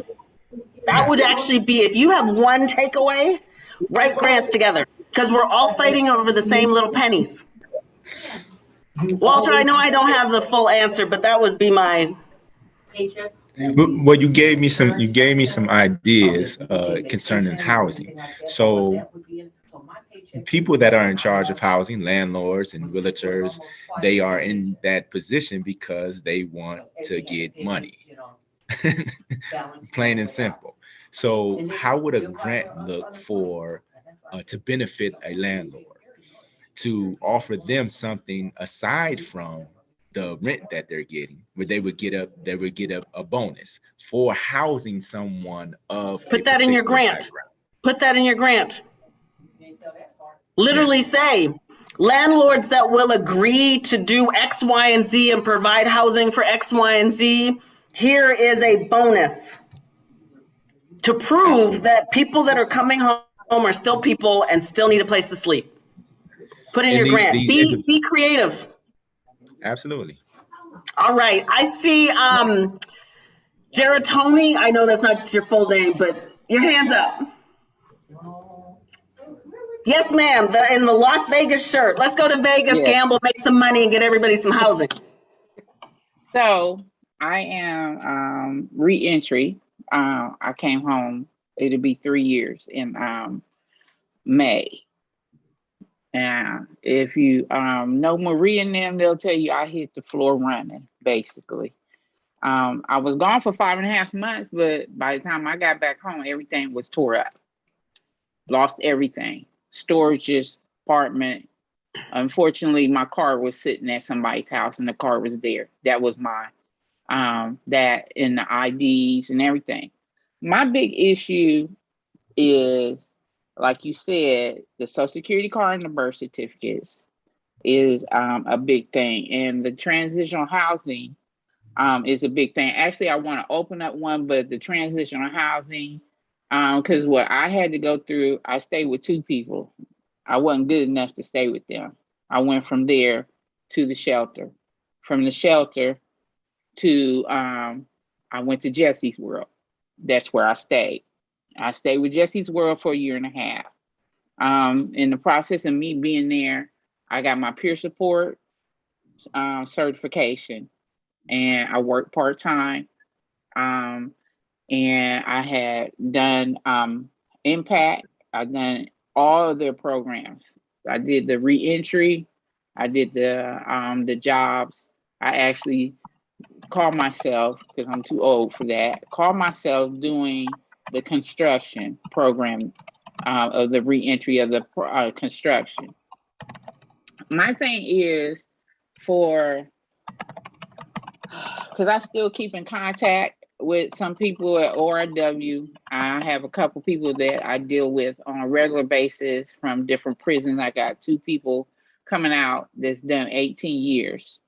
So how do we approach them and get them ready before they start coming out? Like, they should be studying for CDLs. People want to be doing CDLs. They should be studying to get, the first thing would be to get their license. That kind of stuff. Is that kind of resources there for them to even be ahead of the game when they come out, instead of starting all the way from the bottom and trying to run around and get this? And just like you said, they were giving out lists. So I ended up having probably 4 organizations that I dealt with on a regular basis, because one organization didn't do it, I would go to the next. I was that type of person. So and you want to know how to get people ready to do what you did. Right. Okay. So this really becomes the state of Ohio, and the whole rehabilitative and corrections, and whoever runs the programming in corrections. Unfortunately, this is institution by institution. Or you got to get the legislature to actually pass a law mandating the minimum that should be given to people in their reentry planning on their in the last year or 18 months. A lot of prisons think about reentry transitioning in the last like 90 days. It's not enough time. You got to mail people, you got to call people, you got to contact people. So I'm always trying to extend that conversation. I think they should start at 2 years before they leave. Me there you personally. Go. Yep. Me 2 personally. years. 2 years. Because first of all, you got to know what you want to do when you come out. A lot of them say they want to do the CDL license. And then I know for a fact, Urbanly and Impact both have construction stuff going on for the men. But part of wanting to do a CDL is finding out if they're eligible to do the training for a CDL. Because there's carve-outs and some convictions you can't get a CDL license. So part of it is really trying to match the policy to their goal, and if they're eligible to even get a CDL license or the rehabilitative certificate in Ohio to get license. Like what does that look like? And what I think you're talking about is literally getting a how-to manual, website, whatever, into each institution for the particular county someone is reentering. And this becomes like a county one-stop shop that can update their website all the time about, and this is where organizations have to be real. What do you do really, really well? This is a critique of reentry organizations in the community. You list a whole bunch of things that you do, but you may only do one of those things once a year, or maybe there's 5 things on that list that you rarely do. Right. Or if you provide housing, you should be able to say what kind of housing and for who, because we know housing could be for substance use, it could be for mental illness, it could be for some other thing. Yeah, it gotta be specific is the way I'm seeing it.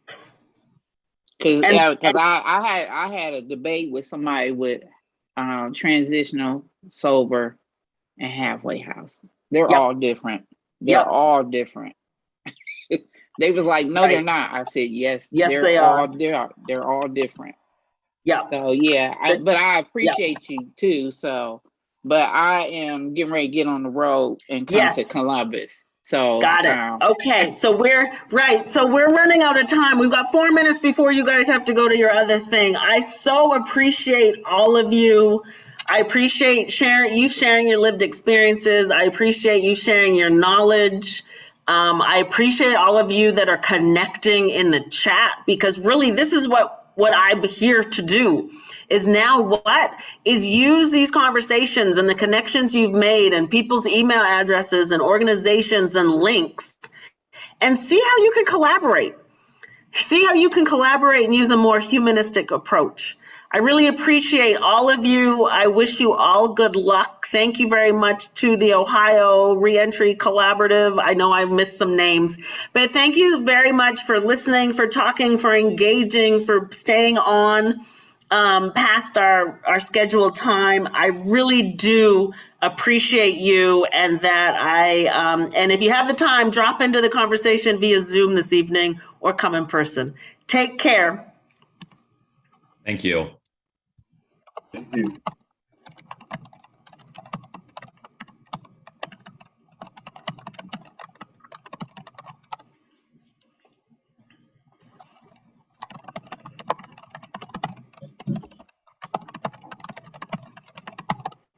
Zach, this was great. Awesome, Dr. Middlemass. Thank you, Patrice. Appreciate you. I will see you later tonight. Excellent. Okay. All right.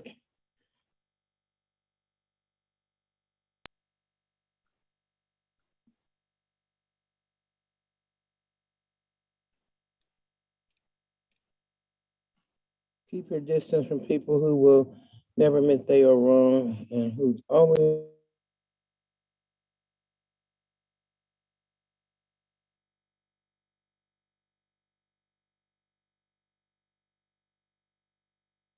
Zach, are you still here?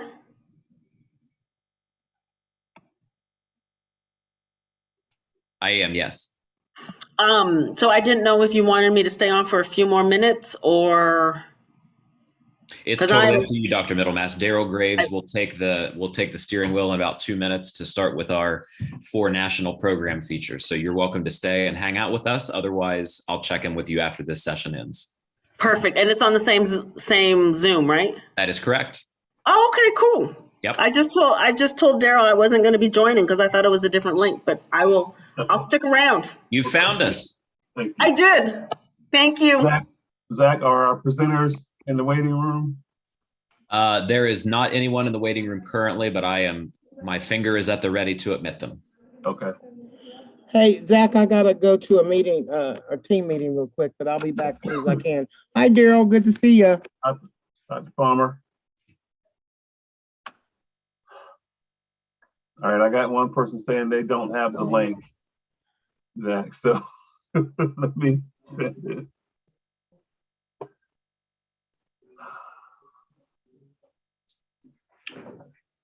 All right.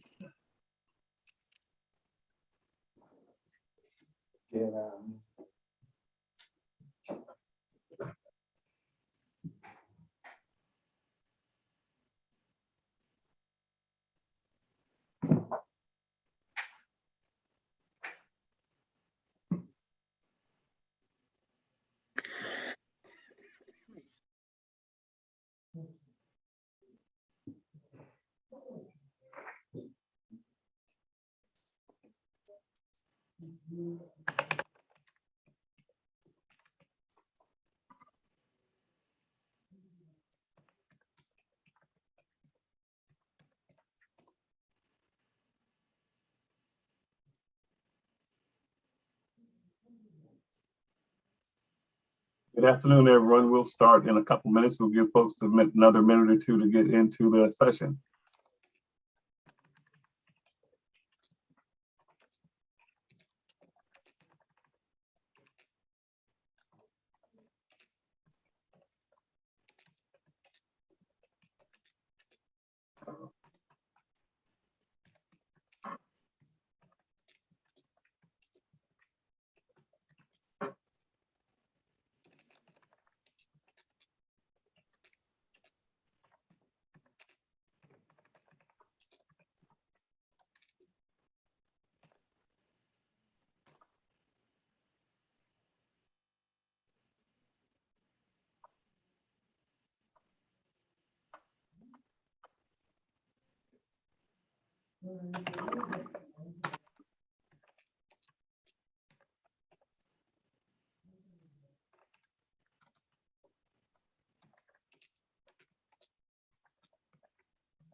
Thank you, Steve.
All right, we'll give folks one more minute.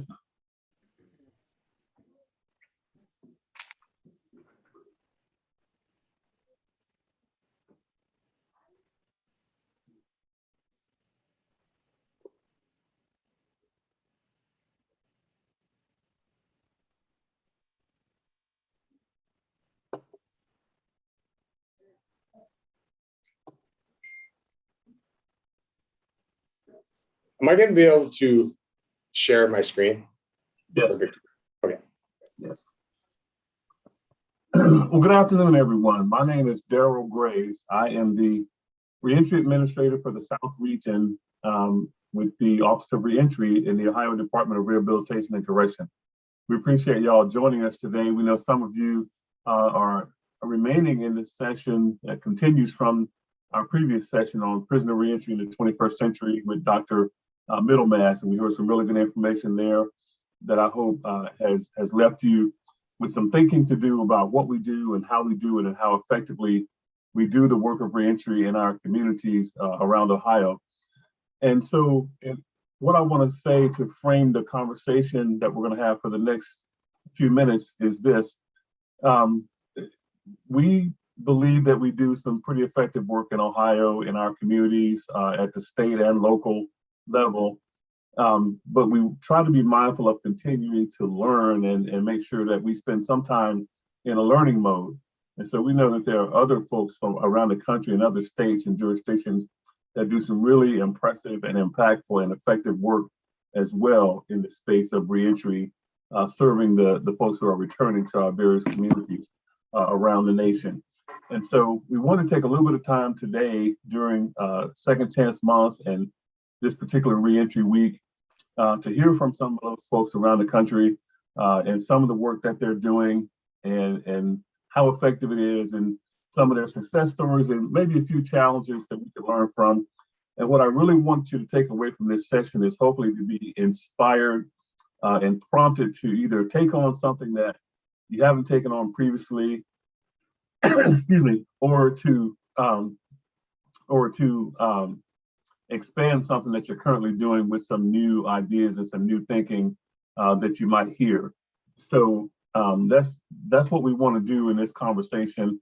The presenters that we have today are from these organizations, and we have Steve Adami and Victoria Westbrook from the Reentry Civic Council of the City and County of San Francisco.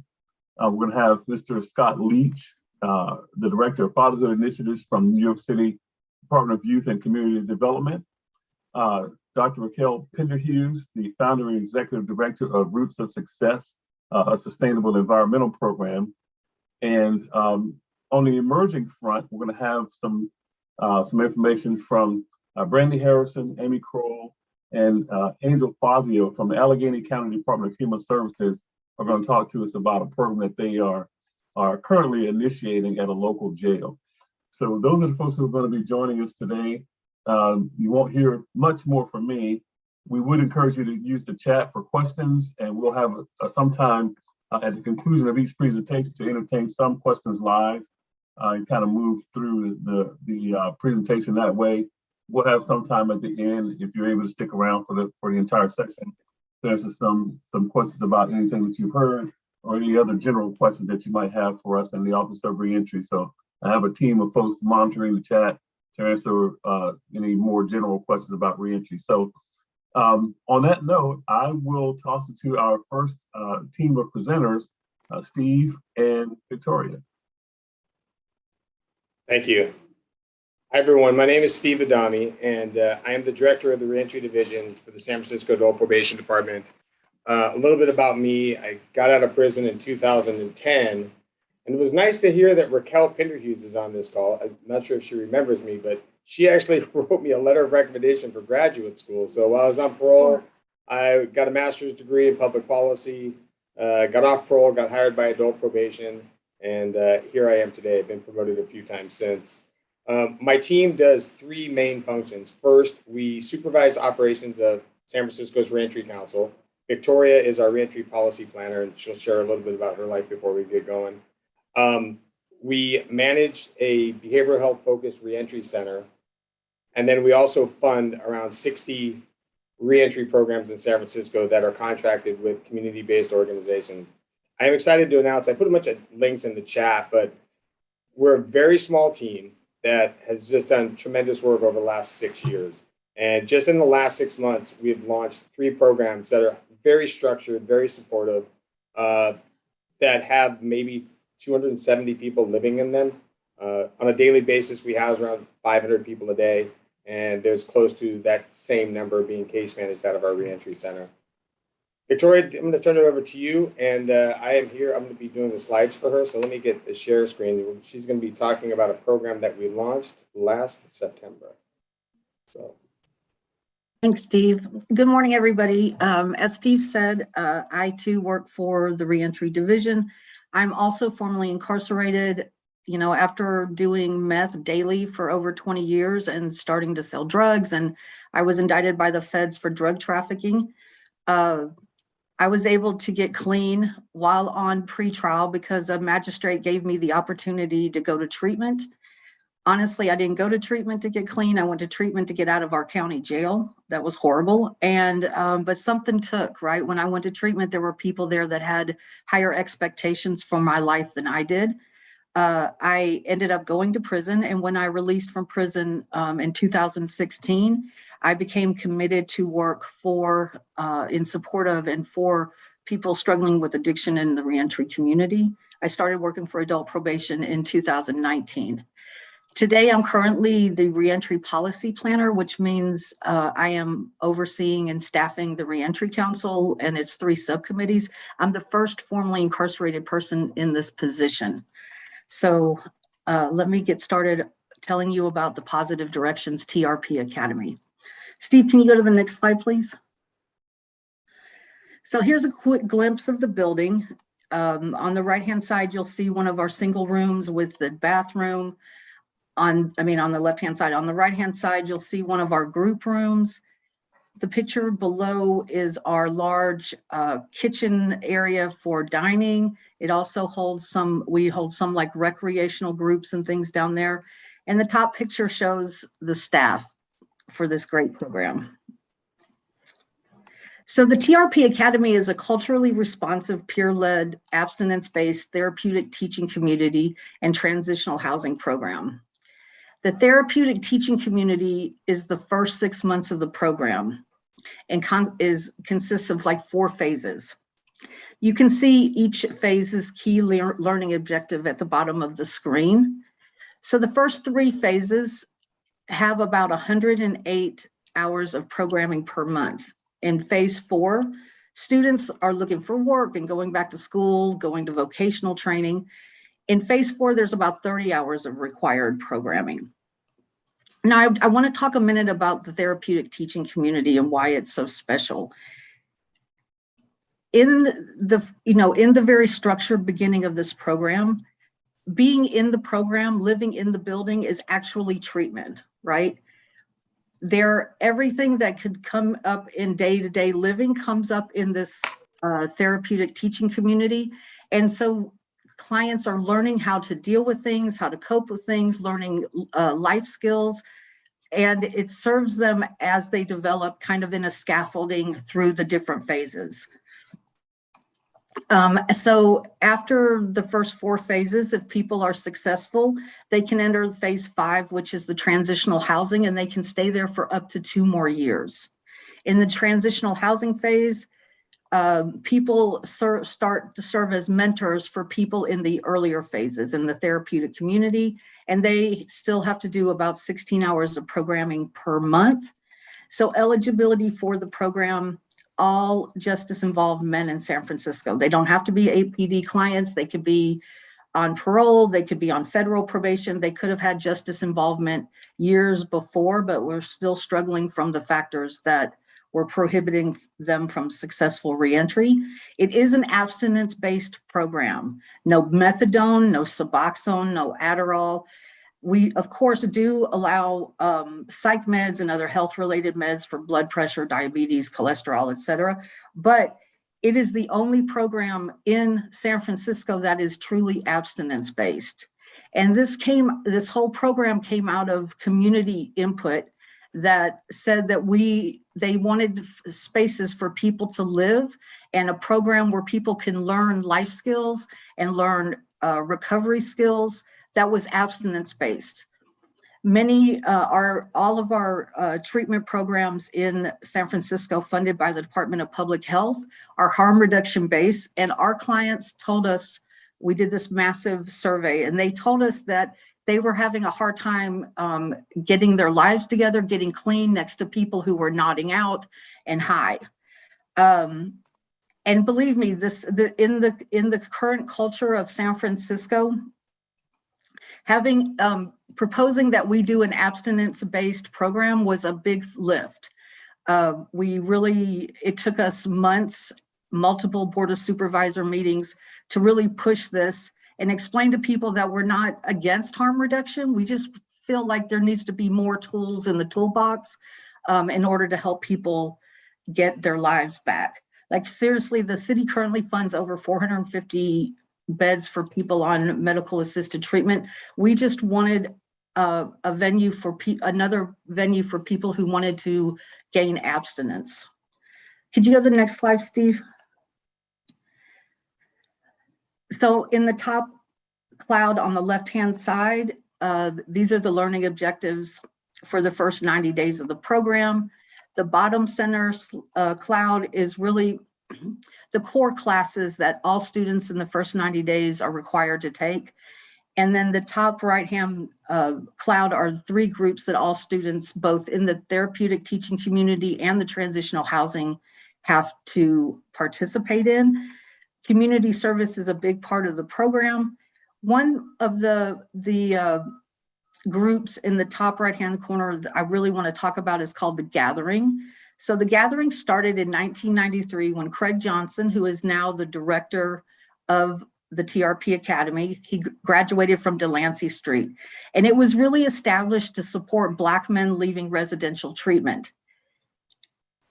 Over the years, as men went through positive directions and they started supporting women went through positive directions, more and more people started coming to The Gathering. The Gathering is kind of like aftercare for life. And you can attend these groups on a Friday night, nevertheless, and you'll see 100 or more people on this call. Now, I have to tell you, I went to residential drug treatment, and my program had aftercare. And I can't tell you how many people did not want to show up for those aftercare meetings. They didn't find value in it. But it's amazing that so many people continue to stay connected to positive directions. And it speaks to the type of community that they build and just the ethos of the organization. Next slide, please. So this is the weekly schedule for the TRP Academy. Most of these classes, as I said, are for the first 3 phases, but you will see other groups, of course, the other groups and classes for like the 4th and 5th phase. And as I said before, like the therapeutic teaching community, everything is treatment in this program. And it really builds on the concept of each one teach one. So everybody's learning from each other, everybody's teaching each other, and everything works together to support people becoming independent and self-sufficient. Next slide.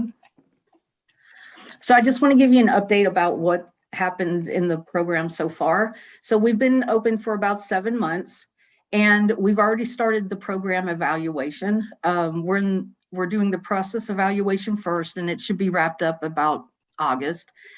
Beginning in December of this year, we'll begin the outcome evaluation.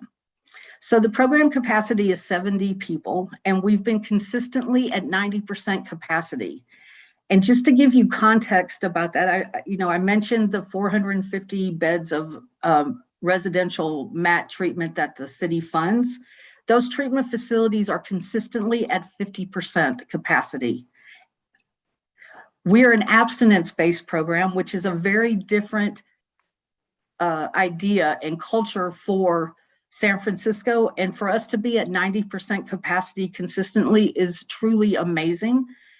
We've had a total of 244 referrals. The program isn't for everybody. Again, like the culture is very different. This culture really pushes the intersection between accountability and opportunity.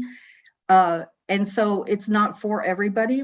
But so far, we've had 6 clients successfully exit to permanent housing.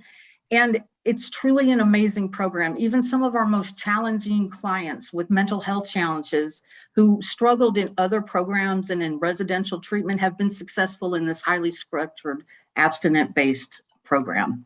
Next slide. And this is just our contact information if you have other questions. Victoria, thank you for an amazing presentation. I just want to give the group some context. I know you hear medical doctors and there's scientists and people talk about evidence-based services and what works and what doesn't work. But there's a drug crisis in San Francisco. And as a drug addict who got clean in a set of handcuffs, I was coming to work every day. And in 2018, it was unbearing to me. And we set out to launch a recovery summit, the first ever in San Francisco in 2018. And from that recovery summit, we put together a working group. And over a 2-year period, the working group held 12 focus groups and launched a survey that had, I think it was like 540 respondents. And the working group then took the data from the focus groups and the survey and created a platform of recommendations to improve outcomes for justice of all people struggling with addiction. And one of the recommendations was to fund an abstinence-based Black-led treatment program in the Bayview. Bayview is an area of San Francisco. We presented our recommendations to the Reentry Council in October of 2020, and then to the Board of Supervisors in February 2021. If you go to the website I sent you, there's a thing that says events somewhere on there, and you'll see this 8 or 9 hour Board of Supervisors hearing, where it was a group of us who had been through the system, gotten clean, and kind of reestablished ourselves in lives, versus a bunch of medical doctors. And it's quite telling. It came down to a values question. Like, we believe people can change. And I'm not sure that all health officials do. And I don't think people need to be dependent on the state or somebody else. I think people can kind of gain independence and be present in their lives. And it's hard to do that when you're getting loaded. So what happened was the mayor eventually funded this program. We found out on July 1st of 2021. We opened the doors, and 6 weeks later, and what Victoria didn't tell you is we designed the commercial kitchen, we designed the dining rooms, the bedrooms, the owner put private baths in all the units, we designed the group rooms, the security cameras, and wrote the entire curriculum with members from the community. The building was remodeled at no cost to taxpayers. The owners remodeled the building for us. And the building's full. So we're trying to prove, we had to debunk this myth that people can't live drug-free. You know, this is not a licensed treatment program. It is a therapeutic teaching community. I think one of our core beliefs as a working group is that drugs were never our problem, man. We did drugs quite well. What we couldn't do is live life. And this program is really designed to get back to the basics of just being accountable and being responsible and being present in your own life. So If you go to that website I sent you, you're going to see another exciting program that launches on May 2nd called the MINA Project, which is a dual diagnosis transitional housing program with on-site clinical services, where San Francisco Department of Public Health was so impressed with our work that they gave us $4.5 million to open the doors on this project as well. So just 4 weeks ago, we had no money for that project, and I've been shopping it around for the last 2 months. And we'll be opening the doors on that project as well. So thank you for letting us be here and kind of share our lives and our work with you. Our contact information is on the slide. Feel free to call, text, chat, whatever works for you. We're always excited to share what we do and help other people get there as well. So thank you. Thank you, Steve and Victoria, for that great presentation. We're certainly excited to hear about the funding. We're always excited to hear folks getting funding for doing the work of reentry in any community. So that's exciting news. We'll be looking to hear more from you about that as time moves on. Does anyone have specific questions at this point for Steve or Victoria about the program, about what they're doing, or anything of that nature? If so, you can raise your hand or put them in the chat, or we can we'll have time towards the end of the session to address questions if you have something that you want to think about and put it into the chat a little bit later. So I am checking for raised hands. I don't see anything at this point. So if you have questions later, again, feel free to put them in the chat. And we'll move to our next presentation. And our next presentation is Mr. Scott Leach. Scott is the Director of Fatherhood Initiatives for the New York City Department of Youth and Community Development. And we've talked a number of times already, so I feel like Scott is already a friend of mine, even though we've never met. But I think we kind of share kindred spirits in how we approach the work. So I'll turn it over to him. Scott? Good afternoon, everyone. Can everybody see me, or because I see a different screen? Okay. Good afternoon, everyone. Thank you, Daryl. Daryl and I, we do feel like kindred spirits. First, so my name is Scott Leach. I'm the Director of DYCD Father Initiative. I'm here in the New York City area. I oversee fatherhood contracts in the 5 boroughs of New York. If anybody knows anything about New York City boroughs, each borough is like a state unto itself. In the 5 boroughs of New York, there's no one borough that matches up close to the other boroughs of New York. So it's really like running fatherhood programs for 5 different cultures, 5 different groups, 5 different walks of life doing it. But we use the 24/7 Dad curriculum as far as our base curriculum that we use. And we do 20 sessions for fathers. We have 4 quarters that we do different workshops for fathers that we do throughout New York City. And we're also, with being the Director of Father Initiative for DYCD, I have the pleasure of being able to oversee and manage the citywide fatherhood network, where there's probably a network of many different fatherhood organizations and groups that we collaborate together in doing services to meet the needs of our clients. One of the biggest things that we're really excited about that we do here in New York City when we have our citywide meeting, which actually I have tomorrow morning, I have the citywide meeting. We have anywhere from about 20 to 30, maybe 40 different organizations that logs on to a quarterly meeting that we have and share resources and information about what we're doing around New York City, what services are happening, and what things are new that are popular coming into New York City. And once again, how do we get these different resources to fathers in our community? So we're really excited about that we do. And we do it in collaboration with many of our city stakeholders and also our public and community stakeholders. So we have, when we do our meetings, we have, child support online. We have different drug treatment programs online. We have reentry on the line, but also we have, churches on lines. We have men's clubs. We have community fatherhood organizations on the line, groups that don't even get funded. We have come online. We have a group called Fathers Alive in the Hood, which I'm really impressed with them. And they're so they have an outstanding way of working with fathers in the different communities, and they actually get little or no funding with their fatherhood program. But once again, it's an opportunity to be able to spread information across the city and be able to lean on each other. And one thing that we really are working very well with is that if one organization is doing well, we're all doing well. If one organization is doing bad, we're all doing bad. So we're always looking about how we can get these different relationships and resources to the different fathers that come through our different programs throughout the city. We're also, I'm really excited that we don't do too much of what you see in many other areas where people are really fighting for clients. This is a great organization that we work with, that often we're very much easy to share resources and share clients. If the client is closer to a different program, instead of saying, hey, well, listen, I need that number for my program, we're looking out at the interest of the client and make sure that the father gets to the services that's closest, that is more reasonable for them, and making sure that they get in the services. And that is something really exciting that we're doing around New York City. And we're really proud of that we're having these different relationships. And once again, doing things that we can have conversations with organizations where we can talk to people and give the clients the actual contact person in different organization.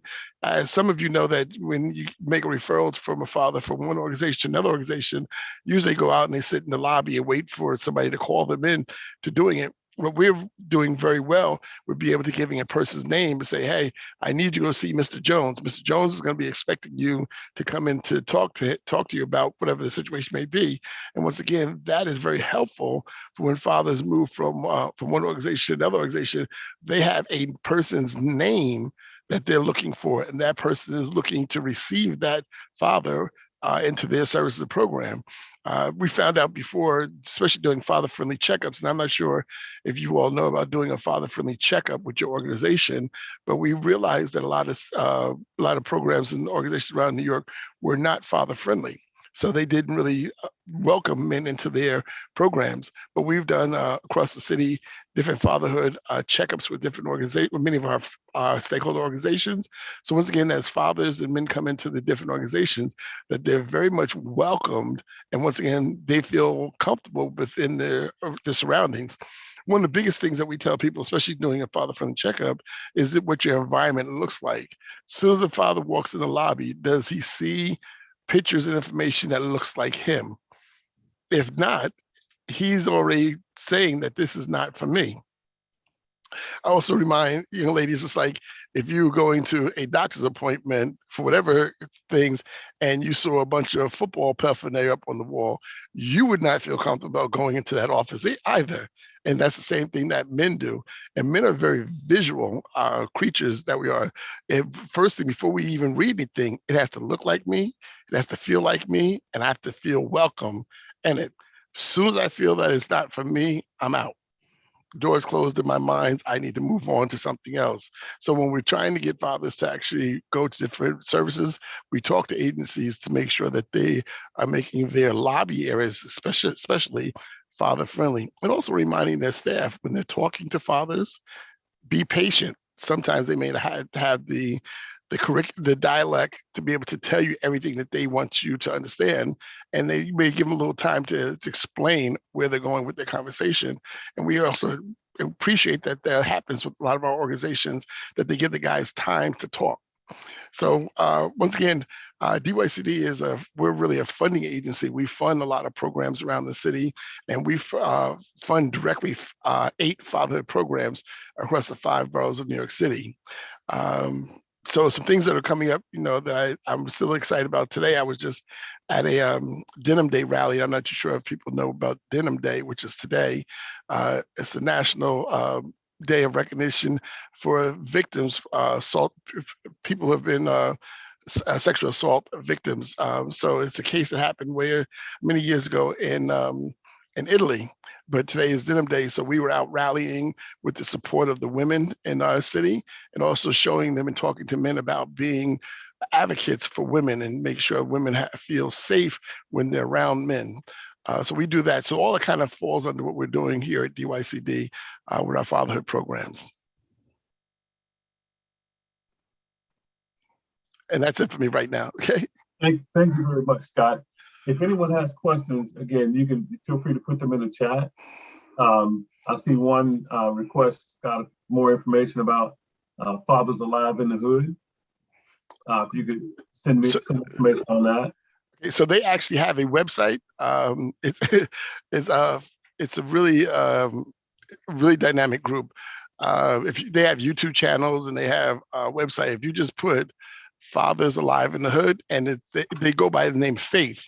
So if you put all together, it spells out Faith, and it's Fathers Alive in the Hood. But you can just go. They have like I said, YouTube channels, video channels. They have their own website. They're doing remarkable things, and they get little or no funding to do the work that they do. And I've gone to some of their workshops, and you're talking about they actually have anywhere between 30, 40 guys in their workshops with no funding. Thank you, Scott. I will follow up, Angel, with more information about that. But I had one thing, Scott, that I'd like you to tell us a little bit more about. You mentioned sharing clients and what that looks like, so that, in our earlier session this morning, one of the things that came up was person-focused services. And that sounds to me like making sure that services are person-focused as opposed to, as you mentioned, checking a box or retaining clients so that you meet your monthly or quarterly numbers. Can you tell us a little bit more about what that looks like on the ground for you with sharing clients?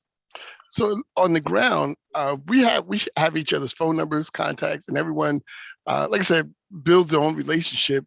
And it's not really on the top level or on the management level. It's really caseworker to caseworker who build the relationship, because they're the ones who see the clients directly. And for them to be able to have that relationship where they can pick up the phone and call one of their colleagues in whatever field or whatever services that that's needed is outstanding for the fathers. And how many of them actually will stay through services because they're making that easily pass off from one organization to the other. And that's something that we have to do as an organization. If we're really going to be successful, sometimes we have to work very hard at putting ourselves out of business. And what does that mean? Are you going to take the extra step to make sure that this client gets what they need? And once again, I know sometimes we have caseloads that are a little bit outrageous, but it makes a big difference when you take that little extra effort and you get that person's name that you can refer to. And once again, you never know when there's time for referrals coming back to you, you'll get that referral back. I would say we call it here in New York, ACS. I think y'all call it Child Protective Services. So I'm not sure what is out in Ohio anymore. It's funny because I actually lived in Ohio for a while. But that's an organization that does a lot of our referrals to our programs. And many of the referrals are because agencies have a direct connection with that fatherhood group in that community where they know the staff's name, they know what the organization will do. They actually come out and visit the organization and they collaborate in conversations, sharing notes and sharing information. And I know that kind of gets a little sticky at times, but be able to help each other out in a pinch makes a big difference. It goes a long way. And at the end of the day, what we're all saying is better outcomes for families and definitely better outcomes for children. Great, thank you. One of the things I take away from your last comment to that question, Scott, is the idea of building the relationship outside the moment when you're serving a client and actually getting to know your peers and your colleagues that are doing the work at various organizations in the community. I think that's important. So thank you for that. I appreciate it. Any other questions for Scott or anything about the programs that he mentioned, or the sort of the framework that he laid out for us and what they do there in New York City?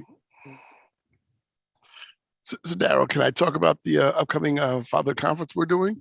Yes, please. Okay. So, I don't know if can I share? So I was going to put the slide up. Yes. Oh, well, actually, I have two slides. I picked one up first. Actually, tonight, let me share this slide first. Can I share? Okay, so tonight we're actually doing a workshop for Denim Day on the conversation of consent.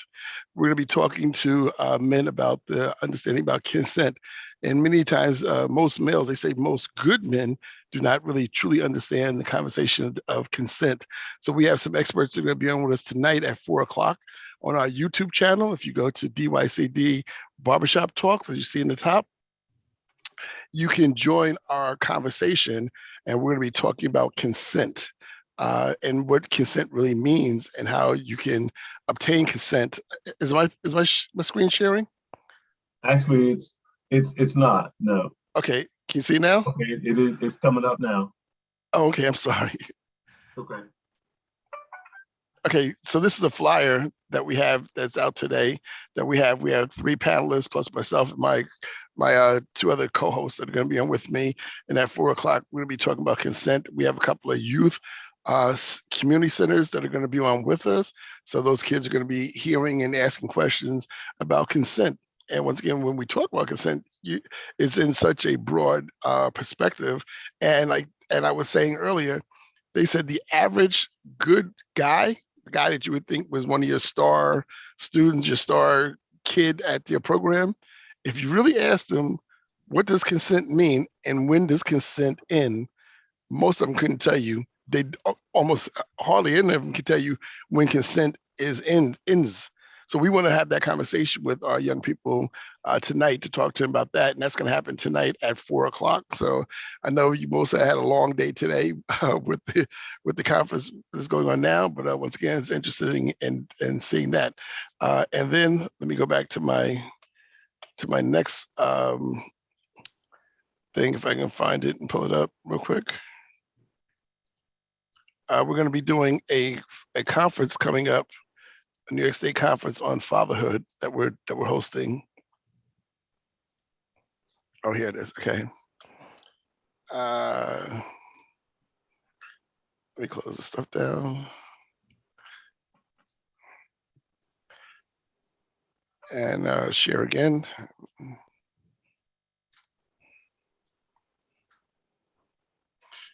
So this is off of my page, but we have a New York State Fathering Conference that's affirming fatherhood. We're looking about talking on June 2nd. We're going to be having workshops. It's going to be almost an all-day workshop. From the morning, at the first part is for practitioners like ourselves, where we normally talk and help cross-train ourselves. And then in the evening, we're looking to have fathers in the community join us in that part of the conversation. And we're going to really be talking to the fathers about services and things and having workshops that are directly related to them and what their needs are. And then lastly, we're going to be doing a conversation about youth violence and the key roles that fathers can play in reducing youth violence in New York City.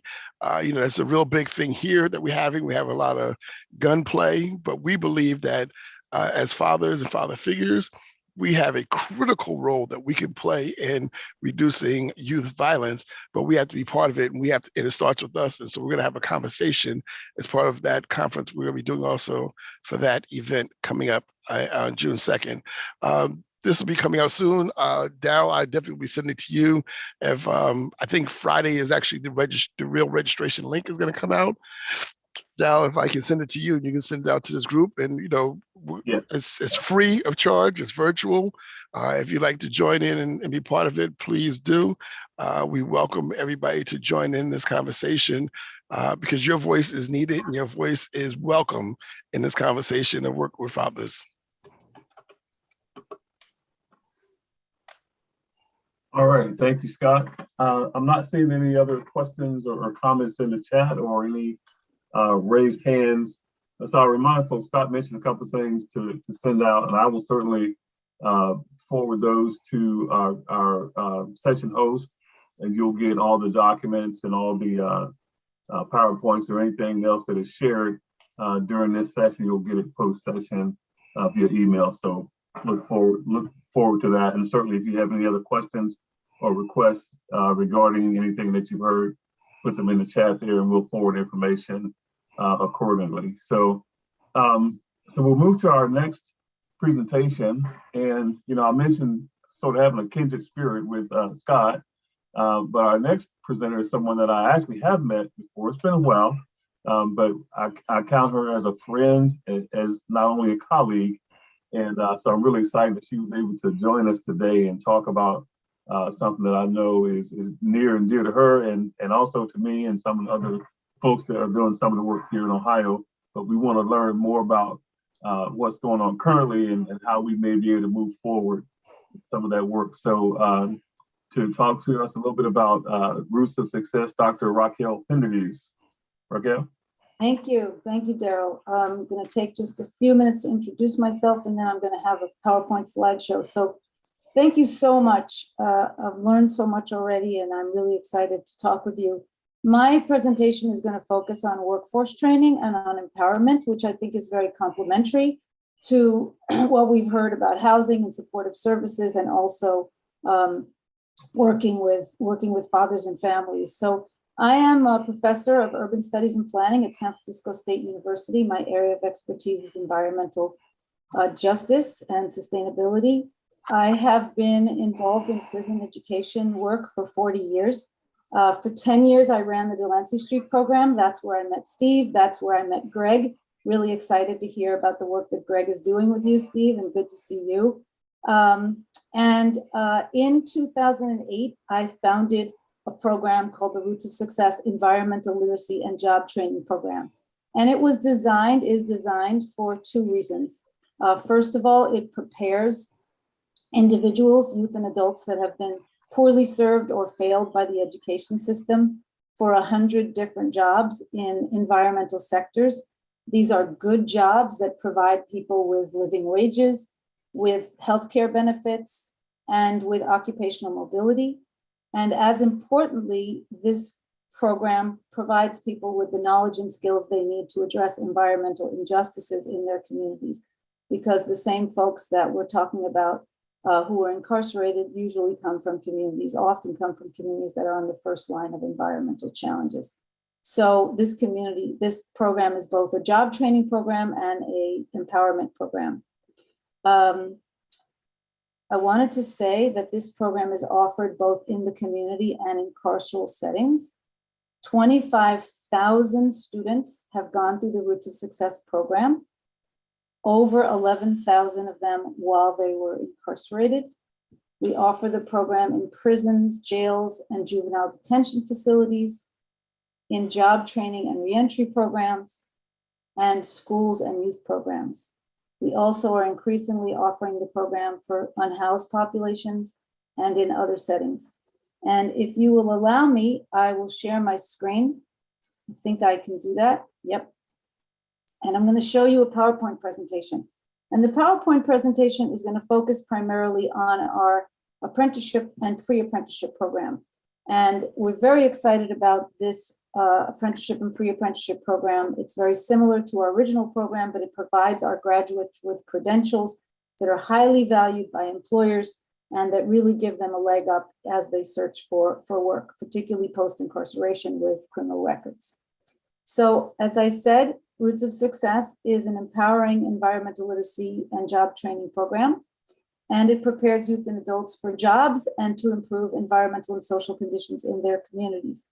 The program is composed of 10 modules that prepare people for careers in the water, waste, transportation, energy building, food, agriculture, and open space sectors. The program is offered in 45 states now, including Puerto Rico and Hawaii, and we also have versions for other countries around the world.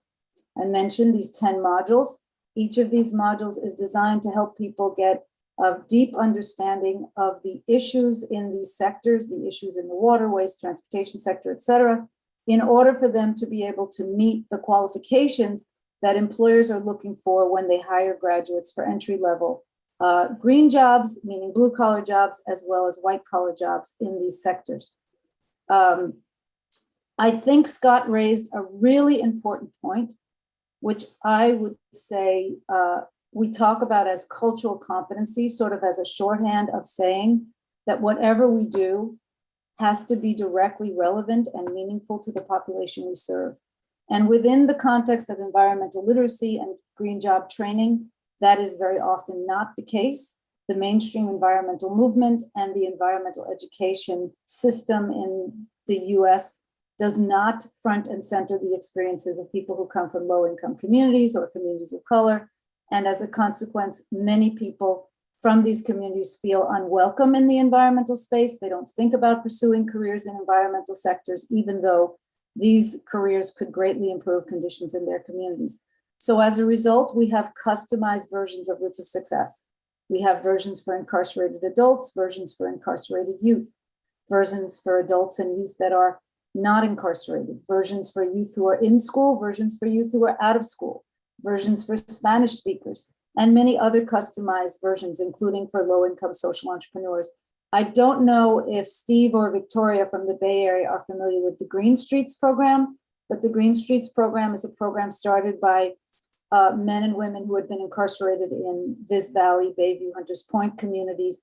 And they started a program where they pick up the recycling and do graffiti abatement and beautification in one of the housing projects, or now multiple housing projects in San Francisco. Really good example of a group of people who went through the Roots of Success curriculum as low-income social entrepreneurs and then started green businesses as a result of not exclusively what they learned through us, but what they learned through us contributed to that.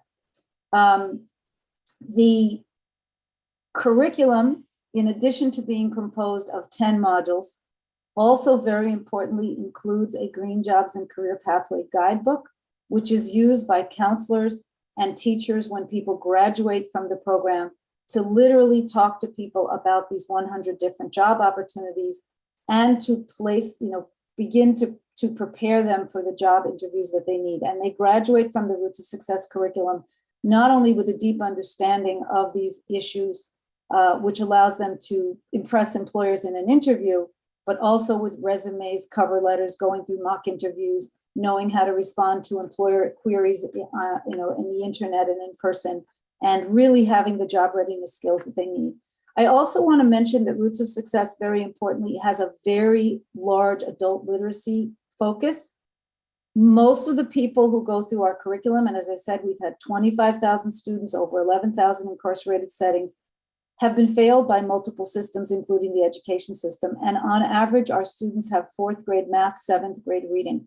And so it is imperative that we increase their skills in math, in reading, in writing, in research, in presentation, in working in teams, working independently, interpreting tables, charts, and graphs, mapping. I mean, you name it, we prepare people for that academic skill. But the beautiful thing about our curriculum is that the students don't feel that they're doing the academic work. What they feel is that they're using their lived experience to learn more about the communities they come from, where we live, where we work, where we play, which is how we define the environment. And they're using their lived experience as the foundation for learning new information, increasing their academic skills, feeling more connected and inspired to improve environmental conditions in their communities, and then understanding that they can use their lived experience, what they're learning in our curriculum, their newly found passion for improving, environmental conditions, to then pursue jobs and careers that can provide them and their families with economic security, and which also can greatly contribute to improvements in their community. So it's kind of a win-win all around. I wanted to talk about the apprenticeship and pre-apprenticeship program. This set of credentials is extremely important for our population, most of whom are not college graduates, many of whom are not high school graduates. And some may go on to college, but many will not. And the apprenticeship and pre-apprenticeship credentials are highly valued in the labor market. And as importantly, when you offer apprenticeship and pre-apprenticeship programs in your program, you have access to a stream of funding for your program and for your students that is quite expansive. For example, apprentices and pre-apprentices have access to additional training dollars, child care dollars, transportation dollars, support service dollars, and many other opportunities. You can have books paid for, you can have certification tests paid for. So you're linking your program and your students into a funding stream that is exclusively available for apprenticeship and pre-apprenticeship programs from the Department of Labor at the federal level, going down to the state level, going down to the local level, where you probably heard about those dollars associated with workforce investment boards called the WIB, or WIOA dollars, which are the workforce dollars. So the fact that we're able to offer apprenticeship and pre-apprenticeship is very exciting and very important. So apprentices are our teachers. They are the ones who teach our 10 module curriculum. And our model in prisons is the only model of its kind in prisons throughout the United States, including throughout the state of Ohio. Our courses are taught by men and women who are paid full-time to teach our program. And that is their full-time job. And I should very importantly mention that Daryl Graves, who convened us today, was the first prison administrator who took a chance to offer Roots of Success in the prisons. And he had pioneered our model throughout the United States. And we are now offered in prisons and jails and juvenile facilities throughout the United States. And in Ohio, every single person who comes into the reception center goes through the first module of Roots of Success. And they have a licensing agreement with us to put 1,000 people through Roots of Success each year. And Daryl pioneered that program, which is now expanded throughout the entire system. So our apprentices are our teachers. We have approval from the federal government and the states to offer our apprenticeship program in prisons and in the community with a different wage scale in each. Prisoners obviously, unfortunately, being paid by the cent, and outside being paid $15 or more an hour. And this allows prisoners to be professors, or I should say incarcerated individuals to be professors, and to teach Roots of Success in classrooms without any guards in the room. That's the model that we use. Our pre-apprentices are their students. Our apprentices earn the credential of Career Technical Educator Environmental Literacy Instructor. And our pre-apprentices, who in incarceration settings are our students, earn a credential of Environmental Specialist. And as I said, this is a landmark program. There is no other program like it in the United States. After completing the pre-apprenticeship, students report 98% of better understanding of environmental problems and solutions, 98% feeling better prepared for job interviews, 98% more inspired and empowered to work in their communities, 97% more knowledgeable about green careers, 96% more motivated to pursue careers they didn't know were accessible to them, 96 sharing what they learn with other people, which I think is a really important statistic, 95 excited to work in environmental jobs, and then 86 and 85%, having improved their academic skills. We get 60 to 80% increases on the TABE and CASI tests, which is unheard of. And I should say also, in the community, 70% of our graduates are working 2 years later. And nationally, we have a 3% recidivism rate amongst those 11,000 students, looking at the ones who were able to leave the prisons, jails, and juvenile facilities, compared to a 78% recidivism rate nationwide. And also, very importantly, every single Roots of Success teacher or student who has gone before a clemency or resentencing board has received a yes. Dozens and dozens of teachers that have received clemency, and dozens of students that have had their sentences reduced or have been released right after their sentencing, which I think is a really important statistic, because it shows the value of our program from the perspective of judges and prosecutors who understand that preparing people for good jobs and giving them what they need to access those jobs with criminal records is one of the most important contributions that we can make to a person's life and to their ability to succeed in a very difficult and challenging set of circumstances, as we all know, when they're released into the community, when they return to the community. I have a lot of slides that talk about our program in different settings, but I think what I'd rather do is stop here and maybe hopefully open up for questions. I know people have been quiet, but just a few quotes from folks working in carceral settings, since that's the focus today. One of our instructors saying, "I had the honor of watching some of the most hardened criminals in America transform into nurturers, protectors, community leaders, activists, farmers, animal groomers, dads, sons, father, and businessmen because of the Roots of Success experience. This is not an exaggeration. We have situations where people in rival gangs are personally put into Roots of Success classes. In the state of Washington, we have 70% reductions in violence between incarcerated and incarcerated individuals, and 65% reductions in violence between incarcerated individuals and staff. We have never had an infraction or a fight or a problem of any kind in a Roots of Success class within a carceral setting, not one single report. And then another student, what I liked most about Roots of Success was its focus on social justice, the vision for a society where individuals and groups receive equitable treatment and equal access to opportunities and benefits. Our curriculum focuses very heavily on environmental injustices and what we need to do to improve or address issues of institutional racism and white supremacy and really move forward the goals of equity and justice. A teacher says in a reentry program, after taking the course, students' vocabulary for job readiness increased. They were able to develop their resumes and cover letters, stated their personal behavior had changed.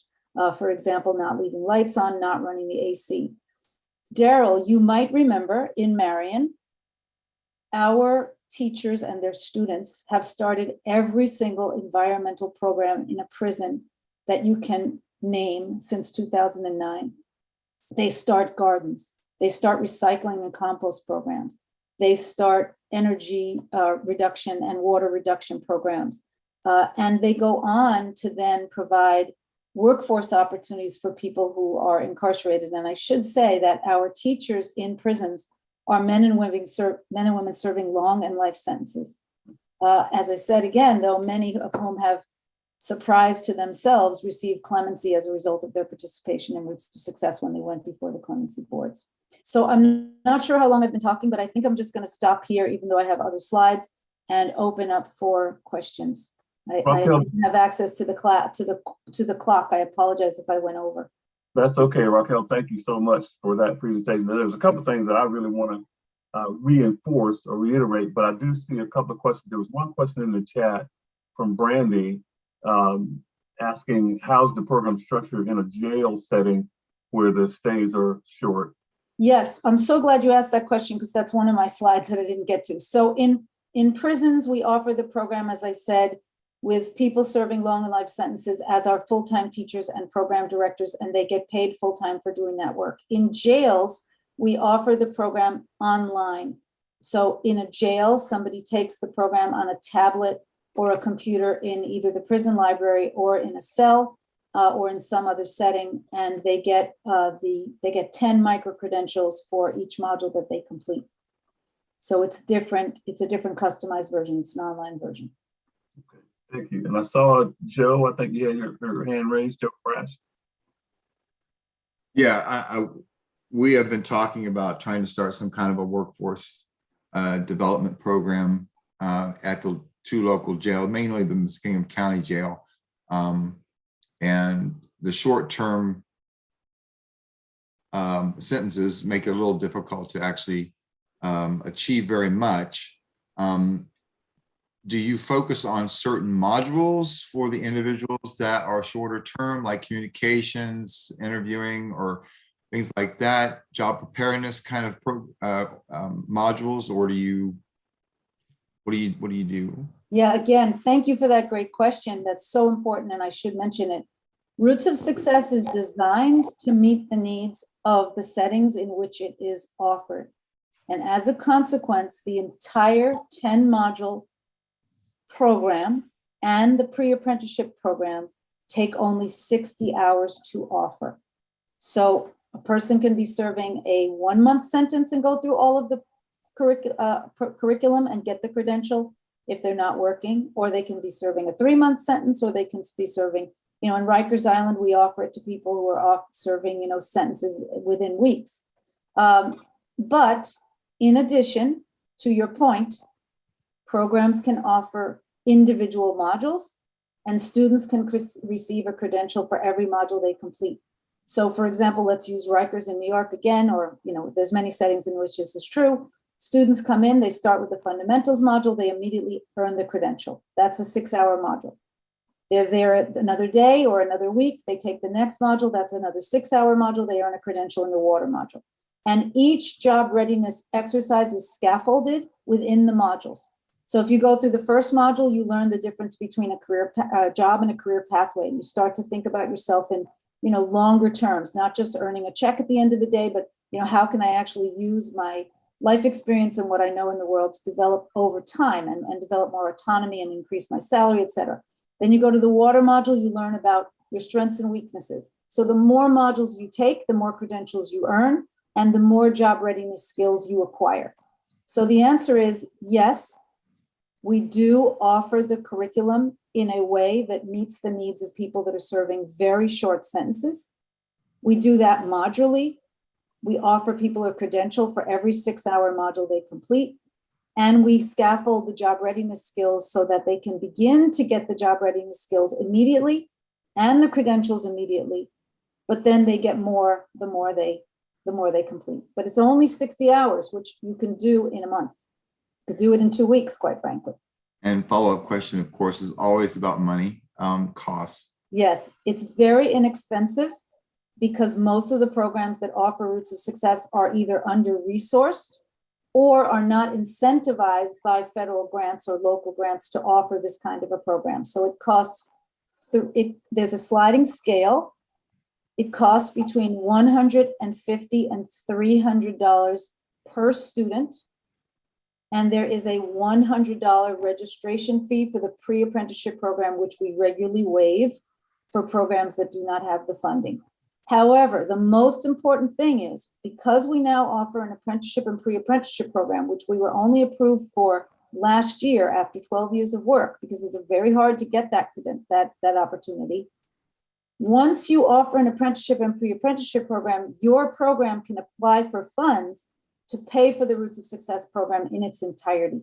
So at a certain point, for example, state of New Mexico, we have this arrangement with DOC and the state. They don't have to pay for our program at all because we owe a board, their local workforce board pays for it. We're moving into Washington with the same model, Oregon with the same model. We'll be in Ohio with the same model by the end of the year, hopefully.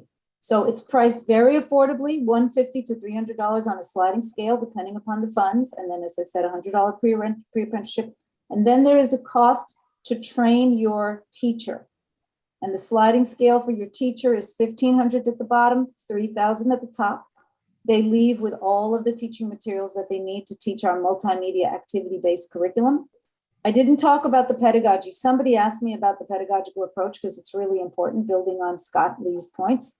But in prisons, including in Ohio, under Daryl's leadership, by the way, we have trained incarcerated men and women to be the trainers.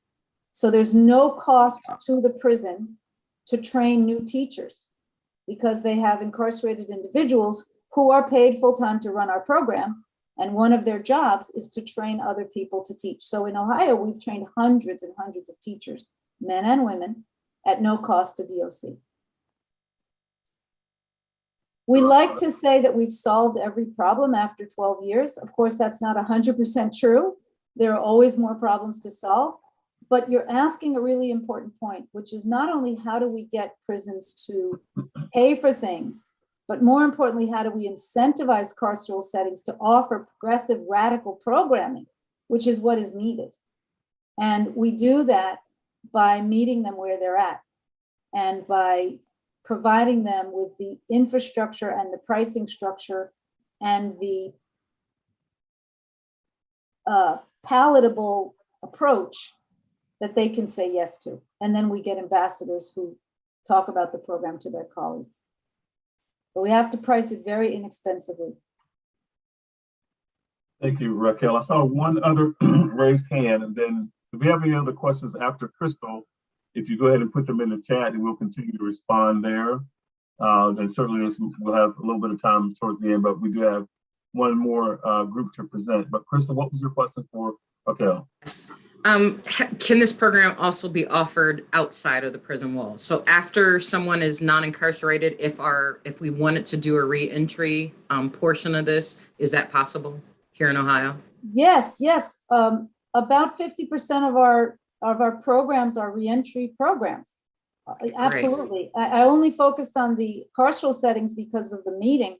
But yeah, I mean, this program is offered in prisons, jails, juvenile facilities, job training, reentry programs, schools, youth programs, and many other settings. So yeah, please contact me. And Steve Adami, I want to offer it in San Francisco, man. We got to do it. We used to do it there. But anyway, yes, reentry programs are among my best clients, and we have a lot of people you can talk to. By the way, I think it's very important to say, any of you who are interested in our program, one of the first things we will do is match you with your equivalent partners who are using our program and let you talk to them, because they're much better spokespeople for our program than we could be, because they're doing similar work to yourselves. So I would match you, for example, with Windy City Harvest in Chicago, one of our best reentry programs that works, you know, primarily with incarcerated folks coming out. Yeah, absolutely. Thank you. Really excited to meet you, Daryl. Thank you for bringing us together. I'm so excited to see so many of us on the screen together. I hope we can keep talking. Absolutely. Thank you. Thank you for Raquel for joining us. So Crystal, I'll say my response to that question is that was the primary reason that I had you here is to challenge some community folks to do Roots of Success and some of these other things that you're hearing about in the community, not only inside, you know, carceral settings. So absolutely, we want to follow up with as much information as we can to get some things going in the community along these particular lines. So thank you again, Raquel, for that. And we'll definitely be in touch with more questions and more inquiries. So our last group for today, certainly not least, I mentioned earlier that we also had one of our partners today, sort of an emerging program that's still kind of coming online and getting things moving in their particular area. And this is I won't try to tell you any more detail other than it is being offered in a jail setting. And we know that sometimes offering anything in a jail setting can be uniquely challenging because of the short terms someone mentioned, and often, at least here in Ohio, just the facility themselves is not conducive oftentimes to various kinds of programming that we would like to see as reentry professionals. So to talk to us about the program that they're doing in Allegheny County, Pennsylvania, Brandy Harrison and her team are going to talk to us a little bit about what they're doing. So Brandy? Sure. Thanks so much, Daryl. We're so happy to be here today, and it's been great to hear about these programs so far. Kind of hard to follow, but we want to share more about a pilot project that we're doing with our reentry program in our jail. My name is Brandy Harrison. I'm a project manager with the Allegheny County Department of Human Services. Allegheny County is a county in Western Pennsylvania where Pittsburgh is. So we do have an urban area here. And Amy Kroll's here with me today, and she can introduce herself when she talks. But she works in the jail as the administrator of the reentry services. Angel Fazio was on the call earlier, but I think that she had something urgent arise and she wasn't able to stay. But and she actually works for Pittsburgh Mercy, which is the contracted provider for these services. But as we go through, we can share more information with you. We're happy to be here. I'm going to share my screen here.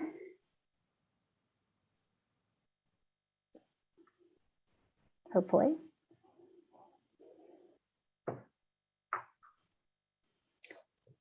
Did that come up for you?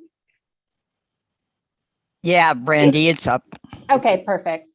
I just couldn't tell. Okay, let's start. There we go. So one of the things we wanted to highlight today was how important parent and child communication is when you have incarcerated parents.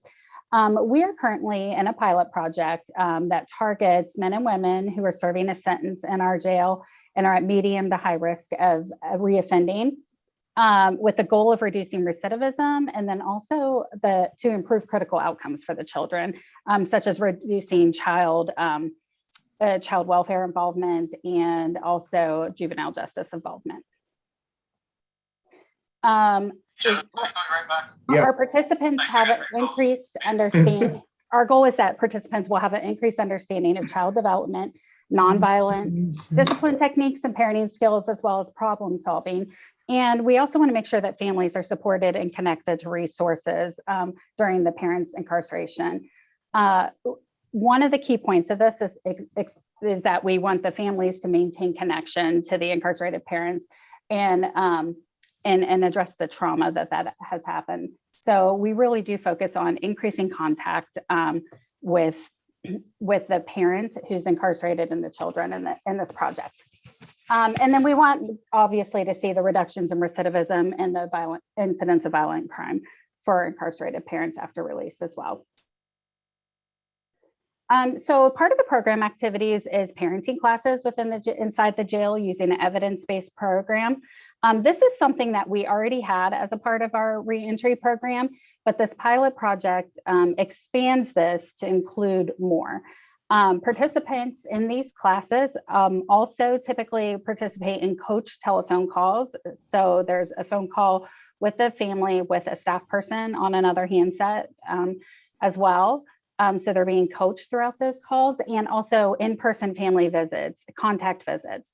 COVID, of course, has changed some of the things that we've been able to do. We're currently in a phased reopening in our jail, and Amy can talk a little bit more about that later. But that is what typically, when there's not a pandemic going on, that's what typically is available as far as contact for the participants in our program. In this project, we also expanded that family communication to where we were planning to offer video visits between the incarcerated individual and the family, with the family being at the Pittsburgh Mercy location in the community. And this would be a way to improve contact for families who, for one reason or another, could not participate in contact visits. Maybe it's a work schedule, maybe they just can't get there. Maybe they're not willing to get there, but it still would improve the contact. That also, like COVID, impacted the expansion there as well. But we also did, you'll hear, we did get tablets during this time. So there has been video contact via tablets. These are a couple of pictures of our contact visits. And Amy, I don't know if you have anything you want to say about these pictures. Amy is actually present whenever contact visits happen, but they're really child-friendly rooms with areas where the parent can actually like get down and play with their children or do age-appropriate games. Another thing to say, and I hope you guys can hear me, being in a jail, we have no cameras, and I am talking to you through a phone. But basically, everyone kind of gets their own rug. The gentlemen actually pick out the toys they think their children will enjoy during their visit. And the other thing, in the very beginning when we did this, the officers, would walk in between the rugs and stuff like that. And as they got more and more used to these visits, we actually used to have to tell the officers, you're on camera, quit throwing the football with the kids. So it's like the officers really got into the visits also. And so there were times I didn't want them to get in trouble with the administration. So at first, it was like 6 officers for these visits, and now it has gone so well. We usually only have 2 officers during these visits, and they usually stand off to the side and really kind of make themselves, invisible, because they really like to see these guys connecting with their children and being able to have some tough conversations sometimes with their older children. We've had some difficult visits where, a teenager's coming in, or a middle school child who is very angry at the parent. And we used to have a child therapist there to help them really go through these tougher conversations with their kids. Thanks, Amy. So some of the other activities that are included in this pilot project we're doing is that supportive services and home visits are available for children and families while their parents are in jail, as well as post-release. So the family support specialists that work in the program and a peer specialist support families in understanding the jail's processes around calls, visits, and releases, and obtaining transportation to the visits. So they're more likely to communicate regularly with the incarcerated parent.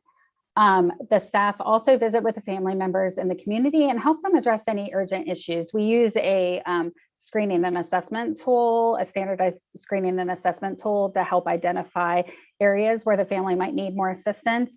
And we do referrals in connection to those pieces. But the goal is that when that incarcerated parent is released, they're returning to the most stable situation possible, because we know that it's going to be, you know, a challenge. Reentry is always a challenge into a family unit, and we want it to be as stable as possible and have that support and have the family be supported throughout that process. So the family support specialists are also a resource to caregivers. So the family support specialists that are meeting with families in the community are the same people who are inside the jail teaching the parenting classes. So it really does carry over, and they're kind of building that relationship and understanding like where the issues are. So they can assist the caregivers also who want to improve their parenting skills, and then they can stay with that family for up to 90 days post-release and help them as they transition back into the community and to be in a family unit again. And I should mention, when I talk about families, like whatever the incarcerated person's definition of family is, we accept that. It does not need to be a biological child. It does not, you know, the family is whoever's the family. So we have a lot of blended families. We have a lot of extended families, and we allow them to define who their family is. The only real restrictions are that the incarcerated individual has to have the legal ability to have contact with the child. So like, of course, if there's a no contact order or there are legal restrictions on their contact with the child related to, you know, their charges or while they're in jail, they would not be able to participate. But as long as none of that is present, they are able to participate. The family support specialists also plan and facilitate monthly community activities for the caregivers and children to create peer connections and provide access to resources in the community. Unfortunately, since Angel had to leave us, I was hoping she could really talk about this, because I feel like this is a piece that has really taken off recently. They have a support group that they do monthly, and they've had a lot of investment and engagement with the caregivers in the community, and they're building those bridges and kind of building a peer community, which is really nice. And then I'm going to hand it over to Amy now to talk a little bit more about the details of the program, but I'm sure I'll be back to answer some questions at the end as well. Hey, just for everybody, this is a jail and we will be shift changing soon. So if you hear a lot of overhead announcements, it's because we're shift changing. So Allegheny County Jail is a jail that when we started the reentry program, it was 3,000 inmates. We have worked hard to help people, help them stay out forever. And the silver lining out of COVID is we were always a county that did money bonds, and now most of our guys are released on non-monetary bond. I would say that is probably the biggest silver lining that we had. So we now hover between 1,700, 1,600 inmates. But in our family support program, those individuals are high and medium risk. We do a risk assessment on everybody coming in jail. And we have learned through research that your low risk usually get out and fix themselves. And those that are high and medium risk are those individuals that continue to come through Allegheny County Jail like a revolving door. So we are working really hard in reentry services, especially to serve those high risk. So in this program, we take individuals that are high risk. They have to identify and have access to a child and their caregiver of that child. we don't care about their educational requirements. Some of them are sentenced inmates that are going to be here longer than 90 days, and or they are individuals that are here on minor charges, but because they have violated a judge on a prior charge, they're being detained. And unfortunately, because of the backlog in our court system, if you are being detained and need to go back before your original sentencing judge, it usually takes anywhere to 4 to 6 months. And then again, you have to be returning to Allegheny County because we're going to be working with your family. So when COVID hit, the good thing and the bad thing is we put tablets throughout the building. So inmates have the ability to use a tablet from 8 a.m. in the morning till 8 a.m. in the evening. The good and the bad of that is there's parts of the tablet that are free, and there are parts of the tablet that cost money. So even to make a phone call, you have to, it costs money. And as most of you know, they gouge these poor families, the contractors that do the phone service in the jail.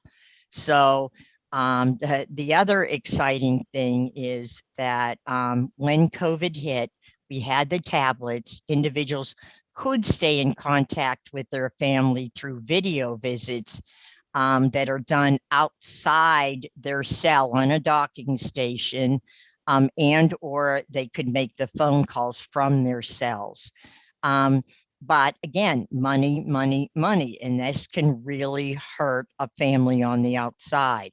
So to our really to our much pleasure is our jail oversight board really looked at what was going on in our jails. And again, like most jails and prisons across the United States, when COVID was in its height, most individuals in these jails, these congregate living settings, were locked in 23 hours a day. You were allowed out 1 hour to get your shower, try to get your commissary done, run around and do any things that you needed to do. And we were only letting out 5 guys at a time, and our pods hold up to 80 guys. So it was not by any means our finest moment here at the jail. So it was incredible that our oversight board started to vote monthly to add $50 to their tablet and $50 to their commissary using our what we call our inmate welfare money. And those are when we our phone service, the commissary, the profit from that is put back in an account that is labeled for inmate use, but it's with the jail using that money that it's only for inmate programs and things that will benefit the inmates. It doesn't go into building more cells or officers' salaries or anything. It goes into an account that can only be used if it benefits the inmates. So they were then voting to take money out of this account, $100 per inmate, $50 for their commissary, $50 for their tablet, which again then allowed them to, once they were out on their hour time, they would shower quickly and then get on a video visit to their loved ones. And then pre-COVID, once a month, the third Saturday of every month, if you graduated from a parenting class, you could then begin to see your family for a contact visit, like the pictures we showed you the third Saturday of every month. And that would go on every third Saturday of the month until you were released from jail. So that really gave people time to interact with their family. And it was something that both family and the inmate really, really looked forward to. It also helped with misconducts. Basically, you would lose that visit if you were written up 30 days before the visit. So we saw misconducts go down tremendously in the jail. You want to go back one slide, Brandy? Yeah, I can do that. Maybe.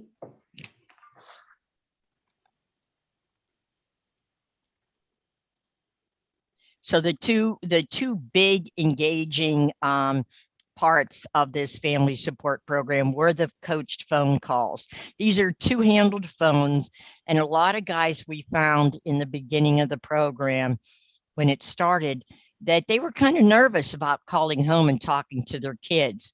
For some, it was because they had been in and out of jail a lot, and they really didn't know what to say. For others, it was because they had middle school or teenage kids, and they were even afraid that the kids would even get on the phone with them, and let alone how that conversation would go.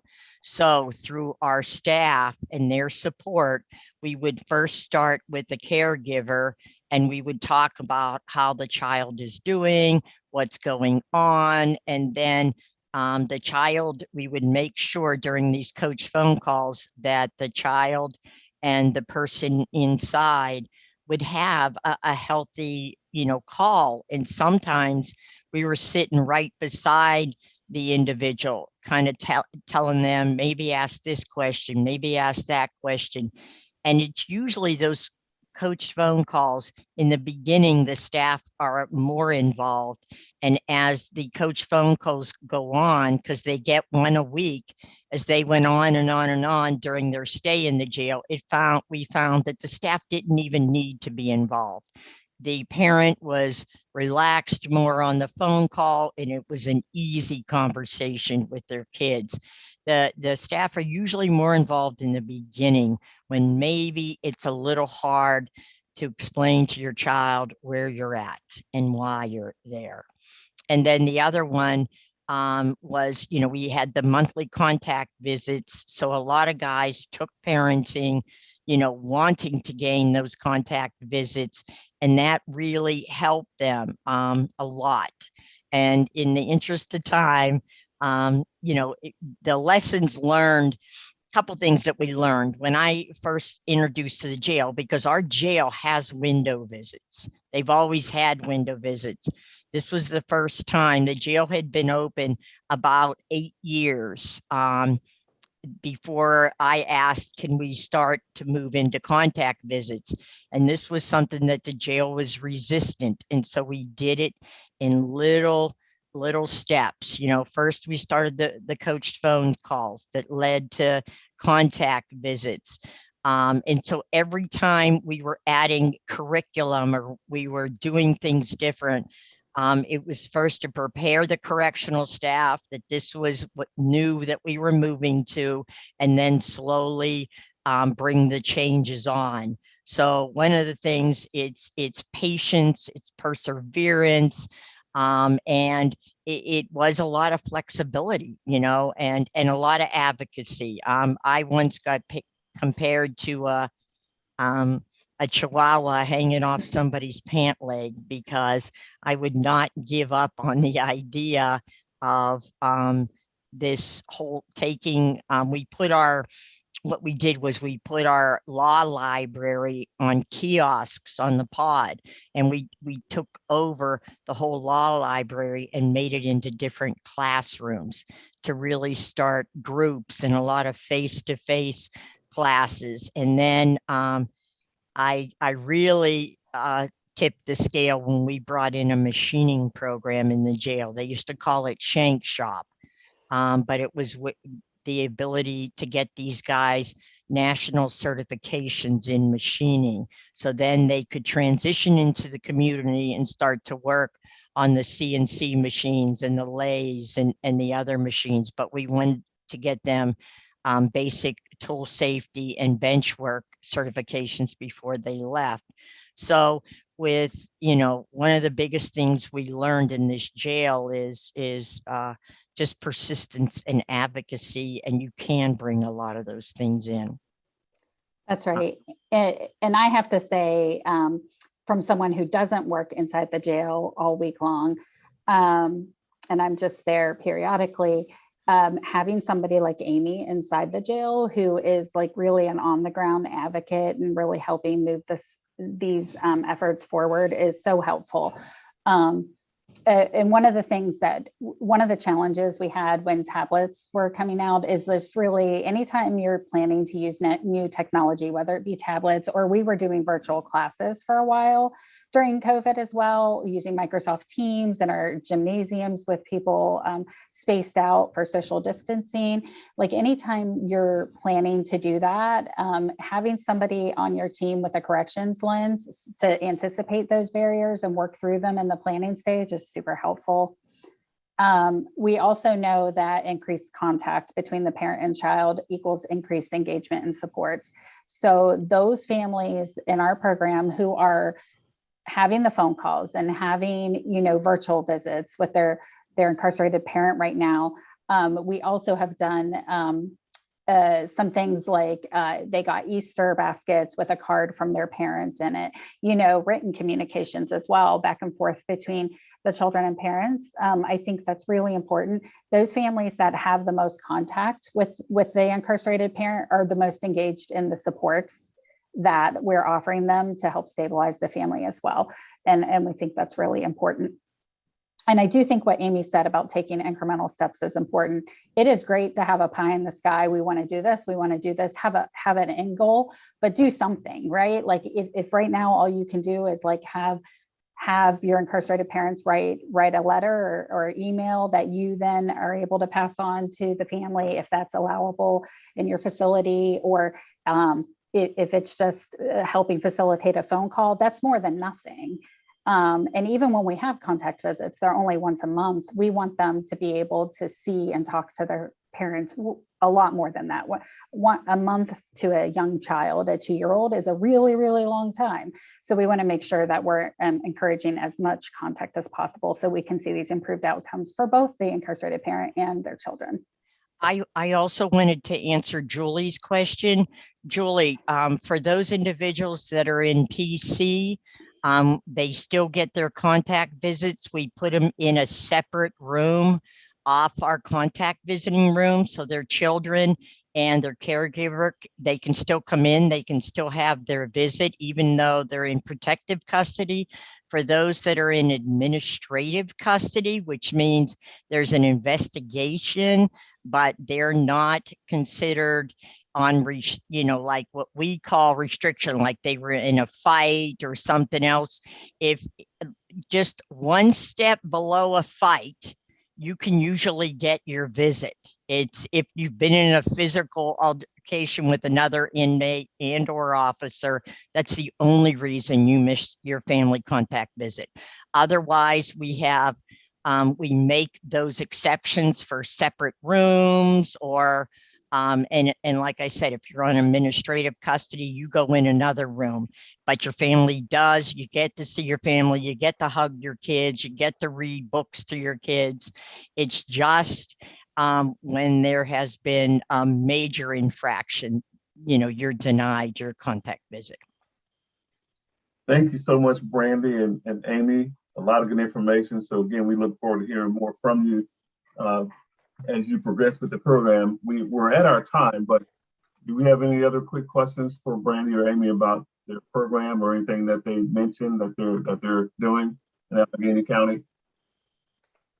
And I just dropped our email addresses in the chat. If anybody has any questions that they want to send along afterwards, we'd be happy to answer those. So I'll remind everyone that the presentations that you saw today, we'll forward the PowerPoints and there's some other information along to everyone who participated today after the session. Sometime in the next day or two, you'll get that from us.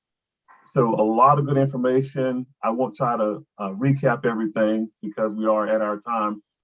But I will say this, one of the things that I do outside of this work is storytelling. And storytellers like incantations, right? Something that opens your mind. So if you recall at the beginning of this session, I said that one of the reasons that we wanted you here